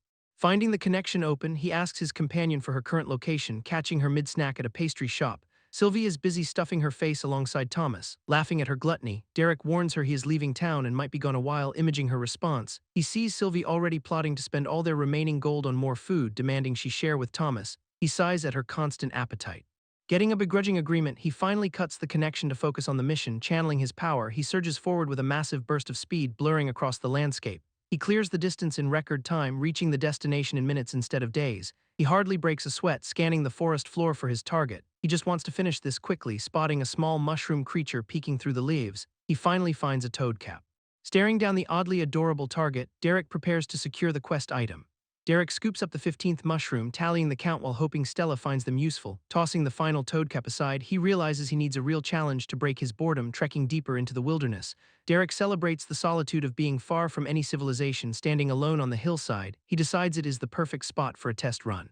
Activating his skill, Derek channels the energy for a void call, ripping a hole through the fabric of space. He watches as a massive beam descends, tearing through the atmosphere. The dark energy collapses into a singular point of impact, pulverizing the ground. The explosion sends debris flying in every direction. Waiting with a grin, Derek anticipates the arrival of whatever he just summoned. Lunging from the crater, a horned beast emerges with claws bared for a fight. Diving straight at Derek, the demon closes the distance with terrifying speed, landing before him. The creature strikes a pose while readying its next move. Frowning at the sight, Derek stares down the monster in complete confusion. Questioning the creature's diminutive size, he wonders if his skill malfunctioned. Rushing forward, the demon swings a massive red claw toward Derek's head. Dodging the strike with a casual chop, Derek neutralizes the threat in an instant. Noting the interesting combat style, he watches the beast collapse to the ground. Contemplating the value of such a harvest, Derek decides he wants to farm these for Stella. Sensing a much larger threat manifesting from the void, he braces for a true test of his limits. Igniting his power once more, Derek initiates another void call to face a greater challenge. Energy surges through the rift, tearing the air apart with massive, crackling force. Blinding white light erupts as the void expands, signaling something far more dangerous. Grinning at the intensity, Derek notes the structural stress on the gateway. Reality itself fractures under the pressure, giving way to the summon's entrance. Shards of space shatter outward, revealing a horned demon leaping into the fray, slamming into the earth. The beast lands with enough impact to shake the surroundings. Looming over the crater, it towers above Derek like a natural disaster in motion. Locking eyes with the monster, Derek observes those multiple, pulsing red pupils. Drawing his weapon, he prepares for a real test of his combat abilities. Turning its gaze toward the summoner, the demon prepares to engage in battle. Caught off guard by the creature's sudden speech, Derek pauses mid-stance, stepping closer. The beast moves with an eerie, calculated grace across the field. Lifting a clawed hand, the demon points directly toward him with malice. Snarling in the rain, the monster prepares to unleash its fury on its summoner. Bellowing a challenge, the creature demands retribution for its forced arrival. Watching the demon boil with rage, Derek finds the situation increasingly bizarre, accusing Derek of wielding power he cannot hope to master. The monster scoffs. Listening to the lecture, Derek remains focused on the combat potential of his guest. Scratching his head, he apologizes for the inconvenience while keeping his guard up. Hissing back, the beast insists that while Derek commands the void, he lacks true control. Derek dismisses the monster's lecture, clearly confident in his own amateur methods. The beast erupts in pure fury, calling him ignorant for underestimating the void, warning that this power is not a toy. The creature begins to coil for a strike, yet the demon shifts tactics, claiming it can rectify Derek's mistake by ending him right here. Mocking the threat, Derek sarcastically asks if this is the start of a classic training arc. The monster ignores the jab, dragging Derek toward a nearby car to force the point home. Despite the chaos, Derek offers a mocking bow, pretending to seek guidance from his new master. The demon snaps back, rejecting any role as a teacher, declaring its only intention is to kill the summoner, and without another word, the beast lunges across the field. Derek barely manages to block the incoming blast with a concentrated shield. Impact force ripples through the air as the demon follows up with a heavy-handed strike, slamming into the ground. The monster forces Derek to retreat into the air to avoid the debris, teeth bared in a predatory grin. The beast relishes the hunt, shifting its focus. The demon manipulates the surrounding space, mocking Derek's ignorance of what he actually controls. Derek stares in disbelief as the creature reveals a deeper command over the void. Despite the overwhelming pressure, he manages to remain standing, questioning how the beast possesses such refined skill. The monster sneers, confirming that Derek is far more than just a typical void user. Brushing off the praise, Derek admits he has simply spent a long time practicing his craft, enraged by his nonchalance. The demon unleashes a final, desperate barrage of energy intended to obliterate him. Barely dodging the lethal light, Derek senses the sheer scale of the assault. Space itself begins to warp around him as the demon tightens the net. Precision beams crisscross the field, forcing a desperate dance of evasion. One miscalculation sends him spiraling downward after a direct hit. Looming over the wreckage, the beast prepares to finish the job. Massive energy discharges light up the void, drowning out the terrain. Debris flies in every direction while Derek struggles to stabilize his footing. The monster closes the distance with a brutal strike. A deep laceration opens on his face, yet his resolve holds firm. Staring up at the crushing pressure, he realizes the gap in their power is real. Another heavy blow connects, sending him skidding across the fractured ground. Wiping blood from his brow, Derek manages a smirk, mocking the demon. He wonders if this is the standard experience for his opponents. The beast growls, insulted by his lack of fear in the face of annihilation. Chuckling at the creature's frustration, Derek readies his stance for a counter, eyes glowing with renewed intensity. He claims the terror is mutual, lunging forward with impossible speed. The monster demands a proper fight. Derek weaves elemental energy into a pair of jagged, shimmering blades. Clashing against the demon's claws, he forces the creature onto the defensive. Striking back with a volley of projected light, he finally seizes the momentum. Precise strikes pierce the demon's shoulders, pinning it down with concentrated energy. Derek channels the void's power into his own body to prepare a final blow. Gathering the swirling essence above him, he creates a massive crushing pressure. Slamming the energy down, he obliterates the ground beneath the trapped beast. Impact debris scatters as the demon collapses into the crater, defeated and broken. Walking away from the carnage, Derek leaves the creature to wheeze on the ground, begging for death. The monster demands he finish the job right now, but Derek pauses, curious about the existence of intelligent void beasts he never expected. Growling back, the demon claims Derek is a natural enemy who lacks control over his power. Confused by the mention of the void, Derek stops to analyze the creature's cryptic warning. The beast continues to pant, insisting he should just end its miserable life. Deciding it is not worth the risk of leaving a threat behind, Derek finishes the job, driving his blade home. He ends the fight and puts the beast out of its misery. Turning back toward the path, he notes he has successfully cleared another void threat for Stella. Trekking through the landscape, he contacts Sylvie to check on her status. Sylvie replies that she is already on her way back, clearly having a great time. She returns with her companion, both looking completely oblivious to any lingering danger. Derek reminds Sylvie to keep the storage ring safe and not let anyone swipe it. Suddenly remembering a crucial order, he shouts for Sylvie to make sure she does not kill the target. Walking off into the twilight, he leaves the site of the battle behind him. Derek rolls back into the guild hall to report his swift completion of the quest. Thomas nearly falls out of his chair when he realizes the job is already done. Recovering from the shock, the clerk scrambles to process the reward for such an impossible pace. 2 gold coins hit the table, but Derek is clearly underwhelmed by the paltry payout. The clerk offers him an official gold adventurer's badge as the real prize. Mana flows into the emblem to bind it to Derek, officially inducting him into the guild ranks. Moving on from the guild, he heads to the inn to check in on his crew. Thomas is busy cleaning up while Derek plots his next meeting with Stella. Sitting down for dinner, Derek pries into the new social life of his companion. Thomas gushes about his new friend Alicia, seemingly smitten by her kindness. She has been showing him the city ropes and even offered to help him get his bronze badge. Sensing trouble, Derek warns Thomas to be cautious since Sylvie pegged her as potentially shady. The boy remains oblivious, firmly defending Alicia's character despite the obvious red flags. Derek lets the topic slide for now, heading to his room while leaving Thomas to finish his meal. The next morning dawns bright and early as Derek arrives at the Crown to meet Stella. Stepping into the room, he finds Stella waiting for him with a mysterious air. She invites him to sit, promising that she has a special surprise in store. Following her instructions, Derek closes his eyes in anticipation of whatever she prepared. The aroma of a fresh brew fills the air, signaling the arrival of the hidden gift. Stella presents a mug of coffee, revealing that her botanist worked all night on this prototype. Derek takes a sip and gives his honest critique, noting that while the quality is decent, there is definitely room for improvement. He starts dropping professional tips on water ratios and double brewing methods. Lecturing Stella on roast levels and bean preparation like he is a seasoned expert, even adding his personal philosophy on the correct amount of milk and sugar. Stella nods along, diligently jotting down his feedback for the kitchen staff, correcting him that they are actually referred to as baristas, not chefs. Derek is caught off guard by the terminology but laughs off his ignorance, quickly shifting the mood. Stella pulls out a document to address the void beast matter. She slides the offer across the desk, confirming her employer wants to make a deal. Derek nearly spits out his drink when he sees the staggering 25,000 gold sum, barely believing his eyes. He asks for confirmation and Stella firmly promises the amount is real. Meanwhile, across the city, Thomas is still hanging out with Alicia. They are enjoying some ice cream and breakfast while chatting near the bridge. Alicia leans in close, acting sweet and buttering Thomas up with a new nickname. Thomas is totally eating it up, completely oblivious to the vibes just as Alicia reaches out to touch him. The mood takes a sharp turn. Sylvie suddenly pounces, biting down hard on the guy sitting on Thomas's shoulder. The surprise attack sends Thomas recoiling in pain and dropping his treats. He shouts at Sylvie in confusion, demanding to know why she just lashed out. Thomas brushes off the pain while Sylvie stares him down, leaving the scene at the bridge behind. Stella pauses her tea to inspect a blade with sharp focus. Noting the arrival of another void beast on the table, Derek plays it cool, offering the creature as a freebie to sweeten their deal. Stella glides her knife through the beast with surgical precision. She tastes a drop of the essence, her expression shifting instantly, widening her eyes at a sudden realization. Stella orders Derek to store the specimen away right now, claiming she cannot accept a gift of such unknown value.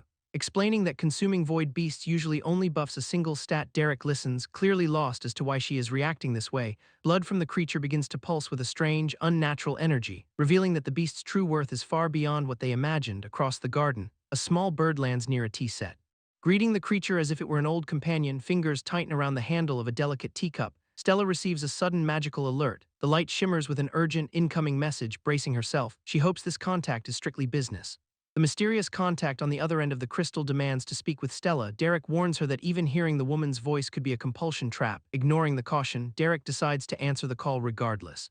Holding the glowing communication crystal to his ear, he initiates the connection. The voice on the line immediately orders Derek to hop on one foot. Without a second of hesitation, Derek begins hopping around the room. Stella watches him struggle against the command. Frustrated by the display, the caller laughs, thrilled that Derek possesses enough willpower to resist a direct mental suggestion. Keeping his composure, Derek asks the woman to get straight to the point. She checks if he feels any mental strain, clearly amused by his forced hopping, confirming she wants a face-to-face meeting. The mysterious woman continues to toy with them. Finally revealing herself as Alana Swan, the owner of Every Crown restaurant, Derek manages to maintain his cool despite the bizarre demand. He firmly requests that Alana release Stella from her hopping order. Realizing the point is made, Alana finally allows Stella to stand still.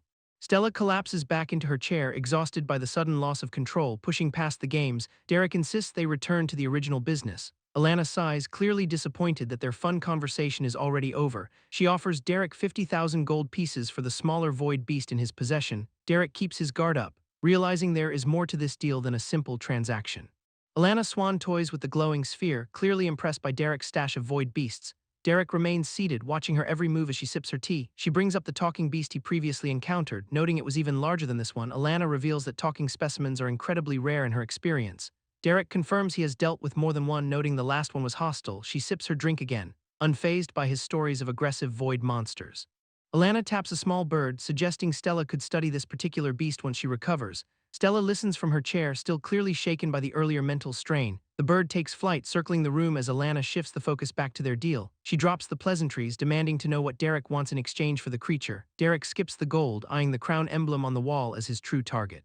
Alana denies him direct membership, claiming it is a privilege she cannot simply hand out. She insists that he must earn his place, placing her trust in Stella's potential. Derek plays it humble, thanking her for the opportunity and the high praise. She chuckles at his sudden pivot, teasing him for being such a tough negotiator. The surrounding guests watch on as Derek claims he values allies far more than simple currency. Alana counters with a new proposal, promising to make the beast more potent through her preparation. She offers him a cut of the final auction price instead of a flat gold payment. The room remains tense as Derek looks over the gathered crowd and their elaborate feast. He accepts the terms, but he still has one final condition to address with Alana. Derek lays out his first demand, requesting the hides and claws from the void beasts. Alana agrees immediately, finding no reason to hoard those leftover materials for herself. He pivots to his gear, pointing out the high-level knives used by the kitchen staff. Since his own weapon is struggling to keep pace, he wants a blade forged by that same master smith. Alana warns him that the smith is eccentric, but she agrees to the request on the condition that her cut of the profit increases to 18%. Derek accepts the steeper price, provided the weapon quality actually meets his high standards. He then asks for a storage ring packed with professional cooking equipment and a collection of basic recipes. Alana notes his desire to handle his own meals. Clearly amused by such a domestic priority, ignoring her teasing, he maintains a steady gaze while keeping his true intentions hidden. The conversation turns strange as he asks to bring the void beast into the kitchen to learn from the chefs. Watching the scene unfold, he hopes the creature can pick up some culinary skills over the next few days. Alana finds the request unique but grants it, sensing that their business arrangement is finally drawing to a close. With his list finished, he confirms there is nothing else, and Alana moves to finalize their contracts. She expresses excitement for their future partnership, masking her own calculations behind a polished smile. The tone shifts instantly as Alana turns the tables, demanding answers of her own. She reveals that her familiar has been watching him. catching him in the act of summoning the void beast. Derek freezes as he realizes his secret summoning method has been exposed to her watchful eyes. Alana leans in, pressing for the truth behind his ability to command such rare void entities. Shock ripples through him, his composure cracking under the weight of her direct interrogation. She reassures him that the secret stays between them for now, though she warns him to be more careful if Stella regains her memory. Alana spells out exactly how Derek's recent actions, including the Void Beast negotiation and that flashy purple beam, have made him a target. Sipping her tea with unnerving calm, she makes it clear that he is not moving as stealthily as he thinks. She drops the bombshell that she might not be the only one who has connected the dots on his activities. Derek, clutching his orb, demands to know if she's been spying on him to gather this intel, denying she does the dirty work herself. Alana reveals she has an entire network of eyes watching his every move. These watchers are actually her deathsworn souls she has bound to her service in a display of absolute control. She describes these souls as scum who earned a fate far worse than death. Trapping them within their own minds is her preferred method of punishment, keeping them as permanent extensions of her will. Alana reassures him that this cruelty is reserved strictly for those who deserve it. Derek processes the terrifying scale of her power, keeping his own reactions guarded. Shifting the focus, Stella finally stirs and asks how long she has been out. Derek confirms she missed a long, productive conversation with Alana. She signals she is fully back and ready to move forward with the business at hand. Alana slides the formal contract over, prompting Derek to sign the document immediately. Pen hits paper as he commits to the terms, sealing the deal with his signature. Alana officially welcomes Derek to the Crown Restaurant, sealing their partnership with a handshake. She hands over a membership card, explaining that a drop of mana is all it takes to bind it to him. The card glows with a system confirmation, officially binding Derek to the establishment.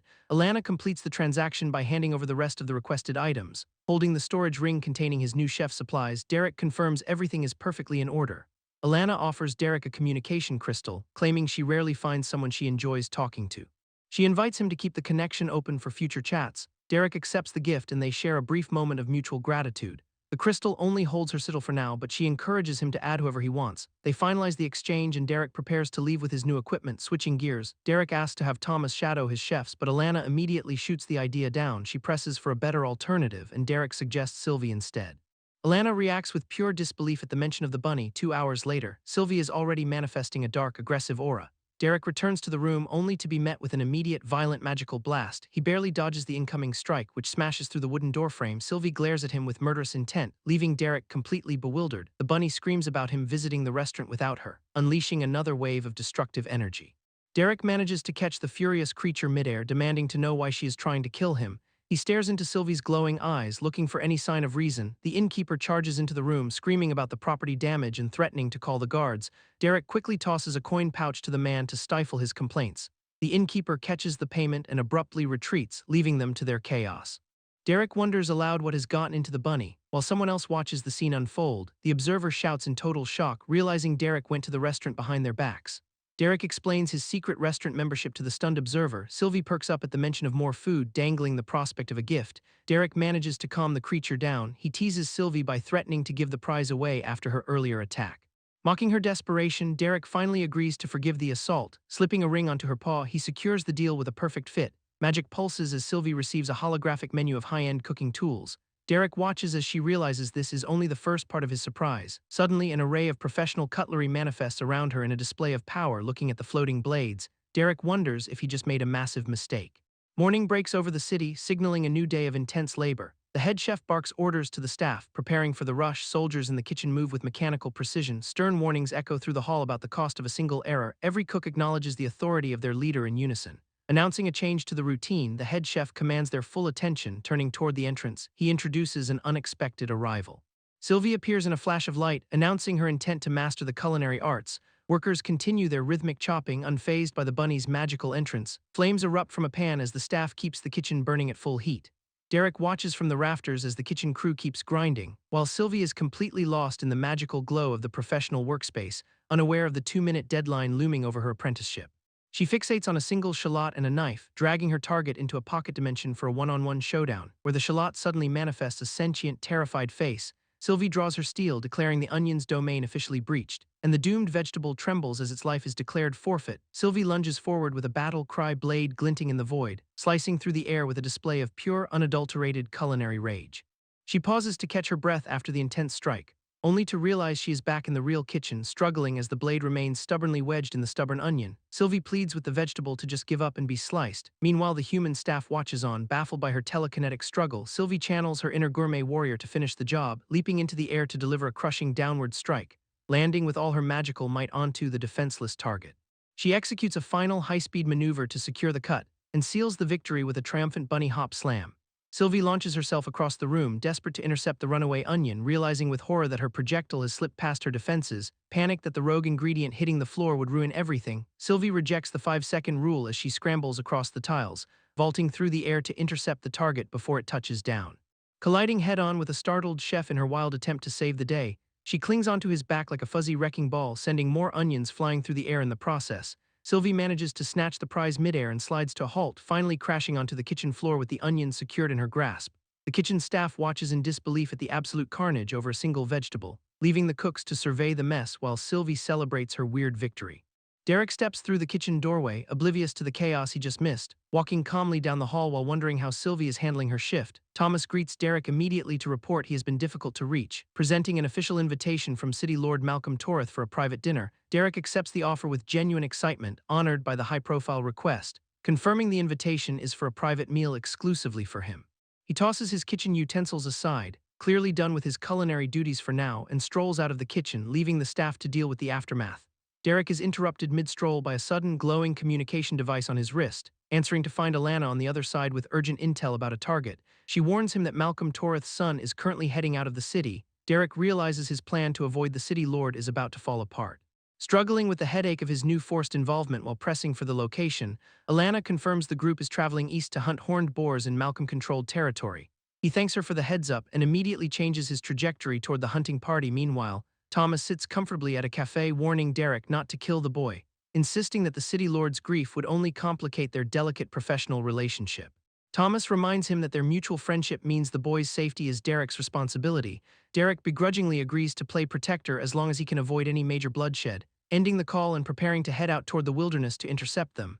The noble hunting party marches through the countryside, unaware they are being tracked. Clay leads the group with the false promise of a secluded spot filled with game. One of his companions questions the claim, wondering how he knows it will be empty. Clay casually drops his noble status to explain his inside knowledge. The realization that Clay is royalty explains the heavy military escort following them. He assures the group the guards are just there as a safety net. One skeptical member of the party questions why a noble would risk his reputation by traveling with commoners. Clay laughs off the concern, claiming Alicia is like a sister and worth more than any low-tier noble. Clay warns the group that Alicia's presence is the only reason they've been allowed to tag along. Despite the skepticism, the commoner insists he is more than capable of holding his own in a fight, and Clay curtly accepts his confidence, clearly expecting him to prove it when things get real, shifting into a defensive stance with shield and blade raised as the party reaches their hunting grounds. They barely have a moment to settle before the ground starts to vibrate beneath their feet, alerting them that the massive target they were hunting has finally arrived on the scene. A monstrous red-eyed boar barrels toward the party with terrifying speed and aggression, and the commoner immediately activates his buffs. Launching himself forward to meet the charging beast head-on, Clay watches as the boar slams into his shield, shouting for the others to move in and strike. Taking the initiative, the commoner leaps into the air with his spear glowing with concentrated energy, landing a precise, piercing blow directly into the creature's flank that forces it to recoil in agony. And the momentum from the impact sends the massive boar stumbling, opening a clear path for follow-up. Clay keeps the beast locked in a desperate struggle, barking orders to maintain pressure on their prey, urging the others to capitalize on the opening while he absorbs the brunt of the monster's rage. The commoner channels even more power into his spear, the weapon crackling with a surge of light, driving the glowing tip deep into the boar's hide with enough force to end the fight instantly, leaving Clay stunned as the massive creature collapses into the dirt at their feet. While the commoner calmly retrieves his spear and prepares for the next potential threat, Clay admits he underestimated the kid's combat ability, clearly intrigued by the strange technique he just witnessed. And the commoner explains it's just a unique skill tied to his class, leaving the noble with more questions than answers. Clay pushes for more details about the class rarity, but his companion cuts him off, insisting that the specific stats do not matter as much as the skill itself. Yet Clay remains visibly frustrated by the lack of transparency, and Thomas ignores the tension to focus on meditating and recharging his energy. Confirming he is completely uninjured while the group prepares for the next wave, a massive boar charges the line, forcing the guards to open fire with their crossbows. The beast ignores the initial volley and barrels straight toward their position. Clay exchanges a grim nod with his team as the situation escalates, prompting Thomas to prepare for the engagement while Clay readies his shield. apologizing for the limited support since his final buff is reserved strictly for Clay. Thomas dashes forward to engage the monster, promising to keep Clay safe from the brunt of the impact. The enraged boar closes the distance rapidly with Clay standing firm in its path. Clay grins as he prepares to meet the monster head-on, leaping toward the charging creature with his blade drawn for a decisive strike. The boar slams into him with devastating force before he can execute his plan, launching Clay backward through the air as the beast's momentum proves too much. Leaving Thomas winded and struggling to maintain his footing after the collision, meanwhile the crossbow guards continue firing at the boar to distract it from their fallen leader. Their bolts rain down on the creature, but Clay is already back on his feet, mocking Thomas for his failed strategy while acknowledging the kid has more power than he initially thought. Thomas struggles to catch his breath, questioning why his situation has spiraled this far. The arrogant man holding the blade scoffs, claiming Thomas definitely stole that storage ring. Pain washes over Thomas as he wonders if this carnage was truly worth a single ring. A bitter laugh escapes him, realizing the gravity of his mistake. He starts laughing uncontrollably, admitting he should have listened to the warnings he once ignored. Confusion ripples through the attackers as they try to identify this mysterious man with a pet bunny. The attackers' eyes widen in genuine uncertainty at the mention of such a ridiculous connection. One of the crossbow guards trembles, warning his leader that the boy might actually be a companion of Derek Hunt. The leader dismisses the fear entirely, arguing that if the kid knows someone dangerous, they have even more reason to finish him off now. Thomas tightens his grip on his spear, preparing for the final stand as the guards surround him. The sword-wielding leader commands his men to execute the order without hesitation. Every guard raises their crossbow, locking their targets onto the bloodied boy. A barrage of bolts flies toward Thomas, filling the air with lethal intent. Suddenly, a pulse of energy shatters every single projectile midair before they reach their mark. Shock freezes the attackers as they realize their assault has been completely neutralized. Clapping echoes across the field as Derek Hunt emerges, stepping in front of the wounded Thomas.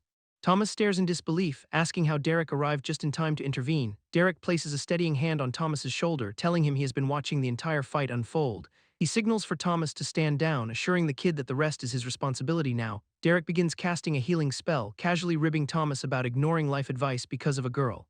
Derek Hunt praises Thomas for his display of combat prowess during the brutal encounter. The mentor notes that Thomas has clearly been practicing his skills quite diligently. Derek jokes about hitting the guild for more gold after his student's impressive performance.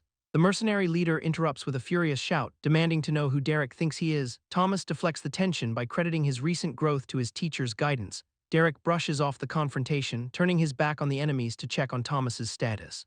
The mercenary leader seethes as he recognizes Derek's face, his irritation boiling over into open hostility. Ignoring the outburst, Derek asks Thomas if he managed to gain a full level from the skirmish. Thomas nods enthusiastically. Though he is clearly overwhelmed by the sudden shift in power, the leader finally snaps, screaming for his guards to ignore the distractions and resume the attack. Derek stands unmoved, amused that the noble brat managed to survive longer than he anticipated.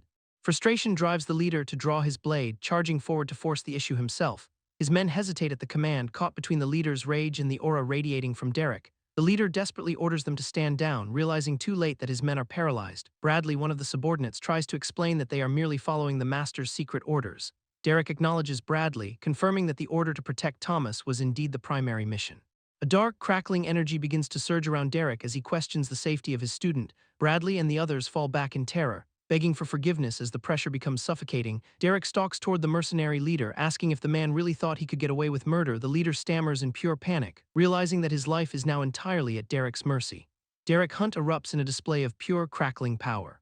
The mercenaries buckle under the pressure as the sheer intensity of his aura ripples outward. He warns the group that his pet could dismantle their entire squad without breaking a sweat. Staring down his targets with a sharp, calculating gaze, Bradley desperately tries to plead for mercy as the lethal energy continues to intensify. Derek nonchalantly mentions he spoke with a friend recently who requested he spare their miserable lives. Alana earns their salvation, though Derek makes it clear that the debt is owed to her. The mercenaries scramble to offer their gratitude to Alana while Derek keeps his distance. A sudden, sinister grin spreads across his face as he pivots, reconsidering his decision to let them go. Terror washes over the group as they realize the reprieve might have been a sick joke. Laughing off the tension, he admits he is just in a good mood after watching Thomas fight. The mercenaries waste no time, sprinting away at full speed to escape his erratic presence, watching them retreat into the distance. Derek maintains his calm, dominant stance. Bradley bows one final time before fleeing with his men, desperate to put space between them. Derek calls out that he intends to pay the city lord a visit upon his return. The mere mention of the city lord sends a fresh wave of dread through the retreating group. They continue their frantic dash, disappearing over the horizon to avoid any further confrontation. Turning back to Thomas, Derek casually suggests they grab some pork to satisfy his sudden hunger. The scene shifts to the city lord's estate where Bradley nervously knocks on the heavy doors. The city lord opens the entrance, his stern expression greeting a clearly terrified Bradley. Bradley trembles as he reports the incident involving Derek Hunt to Captain Harrod. Trying to explain that while nobody is physically injured, the situation is spiraling, Harrod demands a straight answer, but the mention of Derek Hunt leaves him visibly shaken. Bradley walks deep into the opulent estate to deliver the grim news to the city lord. The city lord dismisses the formality, questioning why he should bother remembering a mere commoner guard. Bradley bows low, confirming his identity while his nerves continue to fray under the pressure. Demanding to know why his time is being wasted, the lord gestures with growing impatience. Bradley stammers out that the trouble involves both the lord's son and the dangerous Derek Hunt. Admitting that the young master intended to eliminate a commoner, he struggles to get the words out. The city lord urges him to continue, his tone sharp enough to cut through the tension, revealing the target was actually a disciple of Derek Hunt. Bradley prepares for the fallout. Silence hangs heavy as the Lord processes the terrifying implications of that connection, mentioning that Derek Hunt is already planning a personal visit. Bradley braces for the reaction. Harrod looks on, realizing the magnitude of the mistake the young master has made today. The city lord erupts, barking orders to recall every guard to the manor immediately. Insisting they must be ready for any kind of assault, he prepares his defenses. Outside the castle walls, Derek Hunt arrives, sarcastically noting the welcoming party waiting for him. Grinning to himself, he decides that a little chaos is exactly what his day needs. A guard meets him at the gate, confirming that the city lord is expecting his arrival. Derek steps forward, wondering why the lord did not extend this invitation to him sooner. Walking into the courtyard, Derek Hunt and his disciple take in the massive crowd of guards. Mocking the sheer number of soldiers, the disciple jokes that they could take on an army, correcting him. The guard standing nearby insists it is more like 2 companies. Laughing at the absurdity, the disciple dismisses the city lord's elite force as a bunch of squirrels. Getting visibly annoyed, the guard warns him not to underestimate their training unless he wants to lose his nuts. Reaching the grand entrance, Derek Hunt signals their arrival by knocking loudly on the heavy doors. Inside the throne room, the city lord grows impatient at the delay. The doors swing open with a painful screech, announcing their intrusion to everyone present. Stepping through the threshold, Derek Hunt sarcastically suggests the city lord should invest in some grease. Unfazed by the dramatic entrance, the city lord attempts to maintain his authority with a stiff welcome. Looking around the opulent hall, the disciple whistles at the sheer extravagance of the decor. Feigning ignorance, he loudly wonders if they have accidentally stumbled upon a royal palace instead. Playing along with the charade, the disciple sarcastically orders everyone to bow to the king. Jumping from his seat, the city lord bellows that such mockery is nothing short of treason, laughing off the outburst. The disciple mocks the lord for having the ego to build a throne room this small, shouting that he is indeed the city lord. He demands an explanation for the disrespect. Pointing an accusing finger, the lord is left speechless by the sheer audacity of the intruder, slamming his hand on the armrest. He struggles to regain his composure while Derek Hunt watches on, keeping his cool. Derek Hunt finds the whole display of insecurity genuinely amusing. Finally introducing himself, Derek Hunt steps forward and offers the lord a chance to address him properly.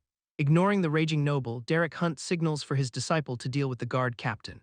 Captain Harrod shifts his gaze, clearly unimpressed by the chaotic atmosphere in the throne room. Stepping into the captain's personal space, the disciple questions why a seasoned veteran is wasting time babysitting a brat, probing for a weakness. He suggests that a battlefield warrior like Harrod deserves better than this trivial post. Remaining stoic, Harrod mutters that he simply fulfills his duty regardless of the personal cost, guessing at hidden motives. The disciple throws out wild theories ranging from blackmail to ancient blood oaths. Mocking the idea of petty corruption, he offers a massive salary hike just to secure Harrod's services. Spluttering in disbelief, the city lord demands to know why this intruder is poaching his own staff, dismissing the noble with a blank stare. The disciple asks who he is again, pressing for an answer. He waits for Harrod to acknowledge that loyalty cannot be bought with cheap gold. Turning back to the throne, Derek Hunt sighs at the noble's predictable incompetence. Pointing directly at the city lord, he demands to discuss the crimes committed against the villagers, losing all restraint. The noble snaps as Derek Hunt continues to drag his son's reputation through the mud, screaming that the villagers are beneath his notice. The lord reveals his true repulsive character, staring down the trembling noble. Derek Hunt warns him that he is making the situation much worse. Standing his ground, the city lord shouts that he is the host and demands a modicum of respect. Threatening consequences if the disrespect continues, the noble puffs out his chest to project power, unleashing a sudden wave of pressure. Derek Hunt sends the city lord flying backward across the room, radiating a terrifying aura. Derek Hunt looms over the chamber, silencing every protest with sheer intimidation. Watching in absolute horror, the guards collapse under the weight of the overwhelming malice filling the hall. Slamming into the wall, Harrod feels the full weight of Derek Hunt's killing intent. Declaring those villagers are worth more than the entire noble bloodline, channeling raw power to emphasize his point, Derek Hunt stalks toward the cowering Lord, shouting that their lives matter simply because he says so. The power gap becomes absolute, blaming the Lord's son for messing with his people. Derek Hunt makes his priorities crystal clear, warning that he would usually leave no heart beating in this room. Offering one final chance to survive, he looms over the broken city Lord. Nodding frantically, Harriet barely manages to stammer out his complete submission, slapping the noble's face to emphasize the lesson. Derek Hunt approves of the man's sudden change in tone, walking away from the throne. He tells the guard captain to reach out if he wants to switch sides, whistling as he passes the defeated guards. The disciple trails behind his master, tossing a casual peace sign back at the room. Derek Hunt ends their dinner engagement early. Leaving the city lord paralyzed in fear, he strides toward the exit without a second glance. Fast-forwarding 3 days. Life in the city moves on as if nothing monumental just happened. Sipping his drink, Derek Hunt enjoys the newfound peace he's forced upon the region, admiring a cup of coffee perfected by Stella's scientists. He notes how things are finally improving, reveling in his massive stash of gold. He finds life as an adventurer has its perks. Watching Sylvie master the kitchen, he appreciates having a chef who can handle a blade, utilizing her innate talent to prep ingredients. Sylvie handles the kitchen staff's workload with ease, looking forward to the road. Derek Hunt expects her to keep that cooking skill sharp for the journey ahead. Thomas gets over his initial pouting phase quickly, proving he's got the right mindset to bounce back, stepping up his game. He channels all that frustration directly into his combat practice. Channeling mana into his blade until it hums, the kid really is not messing around anymore, sharpening his focus with every swing. He's clearly out to prove he can handle the real world, landing blow after blow on the training dummy. He's grinding hard enough to make anyone notice. Getting a letter from Mallory reminds him that his village is finally back on its feet. Reading through the updates, Derek Hunt learns that Reyna has made a full recovery after the assault. Villagers have fully integrated and life is returning to a normal, steady rhythm. Leon has stepped up to lead the survivors, managing the daily grind with total competence. Richard and Delilah are already prepping for their grandson's eventual return. Bart's still pouring the same questionable beer, keeping the local tavern vibe exactly as it was. Writing back to her, the correspondent details her own rise to become a top hunter in the region. She's even been out there clearing beast attacks, showing she's more than capable of holding her own. Brandy is also leveling up her own craft, pushing her limits to get stronger while they are apart. Her aura is absolutely flaring, signaling she's hitting a new stage of power in her training. Seeing how well everyone is doing, Derek Hunt realizes it's finally time to move on to Savannah. Wondering who will actually tag along for the trip, he's ready for the next chapter. Showing up 2 days later, he prepares to head out of the city for good, running into his associates. He gets a quick update that Stella is already holding court in her office, calling out from the stairs. She greets him with a question about the coffee, setting the stage for their departure. Derek Hunt acknowledges the coffee delivery, shifting the conversation toward his upcoming departure. Stella invites him for a walk to discuss the logistics of his move.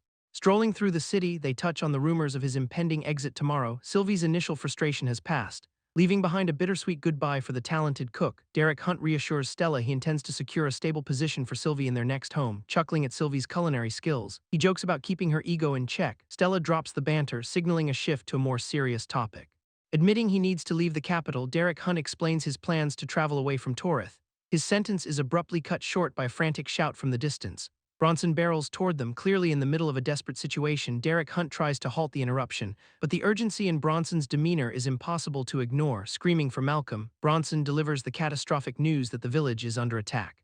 The weight of the revelation hits Derek Hunt instantly. His composure shattering, hostile forces are already laying siege to the village. Pressing the defenders into a brutal fight, armed invaders surround the perimeter, clashing with the locals in a desperate struggle for control. A wagon is being forced through the gates while chaos erupts across the settlement. The attackers are focused on a specific target, intent on dragging a captive girl to their lord. She is shoved into the transport as the assault continues to escalate. Bronson collapses, barely catching his breath as he delivers the final update to a rigid Derek Hunt. The news triggers a dark, cold fury in Derek Hunt, his gaze hardening as he processes the betrayal. Derek Hunt calls out Sylvie, his patience completely evaporated. The small creature pauses its cooking, caught off guard by the sudden shift in mood. Declaring that it is time to kill, Derek Hunt prepares for a brutal confrontation. A massive explosion tears through the building, launching debris and attackers into the air. Surging with raw power, Derek Hunt charges forward with Sylvie riding on his shoulder. Determination set on its face, Sylvie matches Derek Hunt's intensity for the coming fight. They move as a blur of energy, tearing across the distance toward the kidnappers. Meanwhile, Garrett and his companion remain oblivious to the approaching storm. The wagon carrying their captives rattles along the path toward Torith. Garrett and the other guard discuss the potential rewards from their lord. A sneering guard dismisses the idea, knowing the city lord's temper is already volatile. They acknowledge that their captive is merely leverage. A high-stakes bargaining chip inside the moving wagon, the two women are bound and trapped. Tears and sobs fill the small, cramped space as they wait in fear back on the driver's bench. The guard barks a threat to silence the noise. He scoffs, claiming it is safer for the girls to be crying out here. Scanning the horizon, the guard suddenly spots something unusual in the distance. A lone figure is sprinting toward them with unnatural speed. The guards squint, struggling to process the scale of the incoming threat. Realizing the sheer magnitude of the force heading their way, they finally panic. Derek Hunt crashes into the wagon with enough force to shatter the wooden frame. Garrett screams at the invader, trying to invoke the city lord's authority like it matters. Derek Hunt does not even blink, his eyes locking onto the threat as he acknowledges the name. The guards realize their leverage is gone and scramble to process who they are dealing with. With a single, brutal movement, Derek Hunt rips the carriage apart and sends Wood flying. Sylvie and the other captive look up in disbelief as they realize who just arrived. Acknowledging Sylvie, Derek Hunt turns his focus entirely toward the remaining threats. He commands his familiar to take out the two guards while he checks the village. Sylvie launches herself into the fray with brutal efficiency. The guards try to stammer out excuses, but their pathetic attempts at negotiation fall on deaf ears. Panicked, one guard turns to bolt, abandoning his partner to save his own skin. Sylvie does not hesitate, unleashing a lethal burst of magical energy that cuts the air. The fleeing guard is cut down mid-stride, his body hitting the ground before he can finish his plea. His companion barely has a second to scream before Sylvie closes the distance with terrifying speed. The wagon lies in ruins as the skirmish ends in a matter of seconds. Sylvie pauses, her form slick with the consequences of the violent encounter. The terrified horses finally calm down as the immediate danger clears, wiping a stray drop of blood from her face. Sylvie seems more annoyed than shaken. She complains about the mess, worried that the head chef will be furious about the stains. With a quick, practiced motion, Sylvie uses her magic to cleanse the gore from her coat.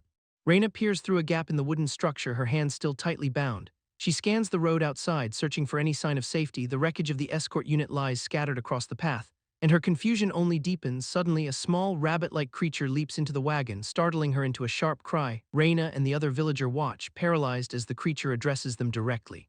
Glowing with a faint, magical aura, the beast introduces itself with an unsettling, predatory charm. Sylvie remains wary as the creature explains that Derek Hunt has already departed for the village. Looking around for any potential threats, the rabbit prepares to finalize the rescue. Confetti fills the air as it triumphantly declares them saved. Leaving the women bewildered, far ahead, Derek Hunt races toward the village, his path illuminated by a trail of magical force. Keeping his focus steady, he worries about the safety of those still caught in the crossfire. System notifications flash before Derek Hunt, confirming his companion just eliminated two high-level warriors. Even with the threat cleared, he notes the unexpected difficulty of the encounter. Vaulting over the village perimeter, Derek Hunt lands with a heavy, dust-kicking impact. He takes a moment to steady himself, scanning the interior of the gates. Sensing a large crowd gathered nearby, he realizes news of the dungeon reward has spread fast. Villagers and outsiders mingle in the streets. Unaware of the tension radiating from the newcomer inside a nearby home, the residents panic, mistaking Derek Hunt's arrival for Richard's return. The door is kicked open and Derek Hunt steps into the room, his presence instantly dominating the space. He locks eyes with Raina, his expression cold and focused as he confirms her identity. Brandy lies critically wounded on the table, leaving the two villagers desperate and helpless. A system interface confirms her dire status, noting she has barely 13 minutes left to live. Stepping forward, Derek Hunt pulls a glowing item from his inventory to address the emergency. The rare resurrection potion materializes in his hand, pulsating with a distinct life-saving aura. Heavy with regret, Derek Hunt admits he selfishly withheld this remedy when her father perished. He tilts Brandy's head and pours the liquid, determined not to repeat his past mistakes. Energy surges through her body as the system updates her condition from dying to unconscious. Derek Hunt lets a dark, vengeful aura flare, demanding to know who caused this carnage.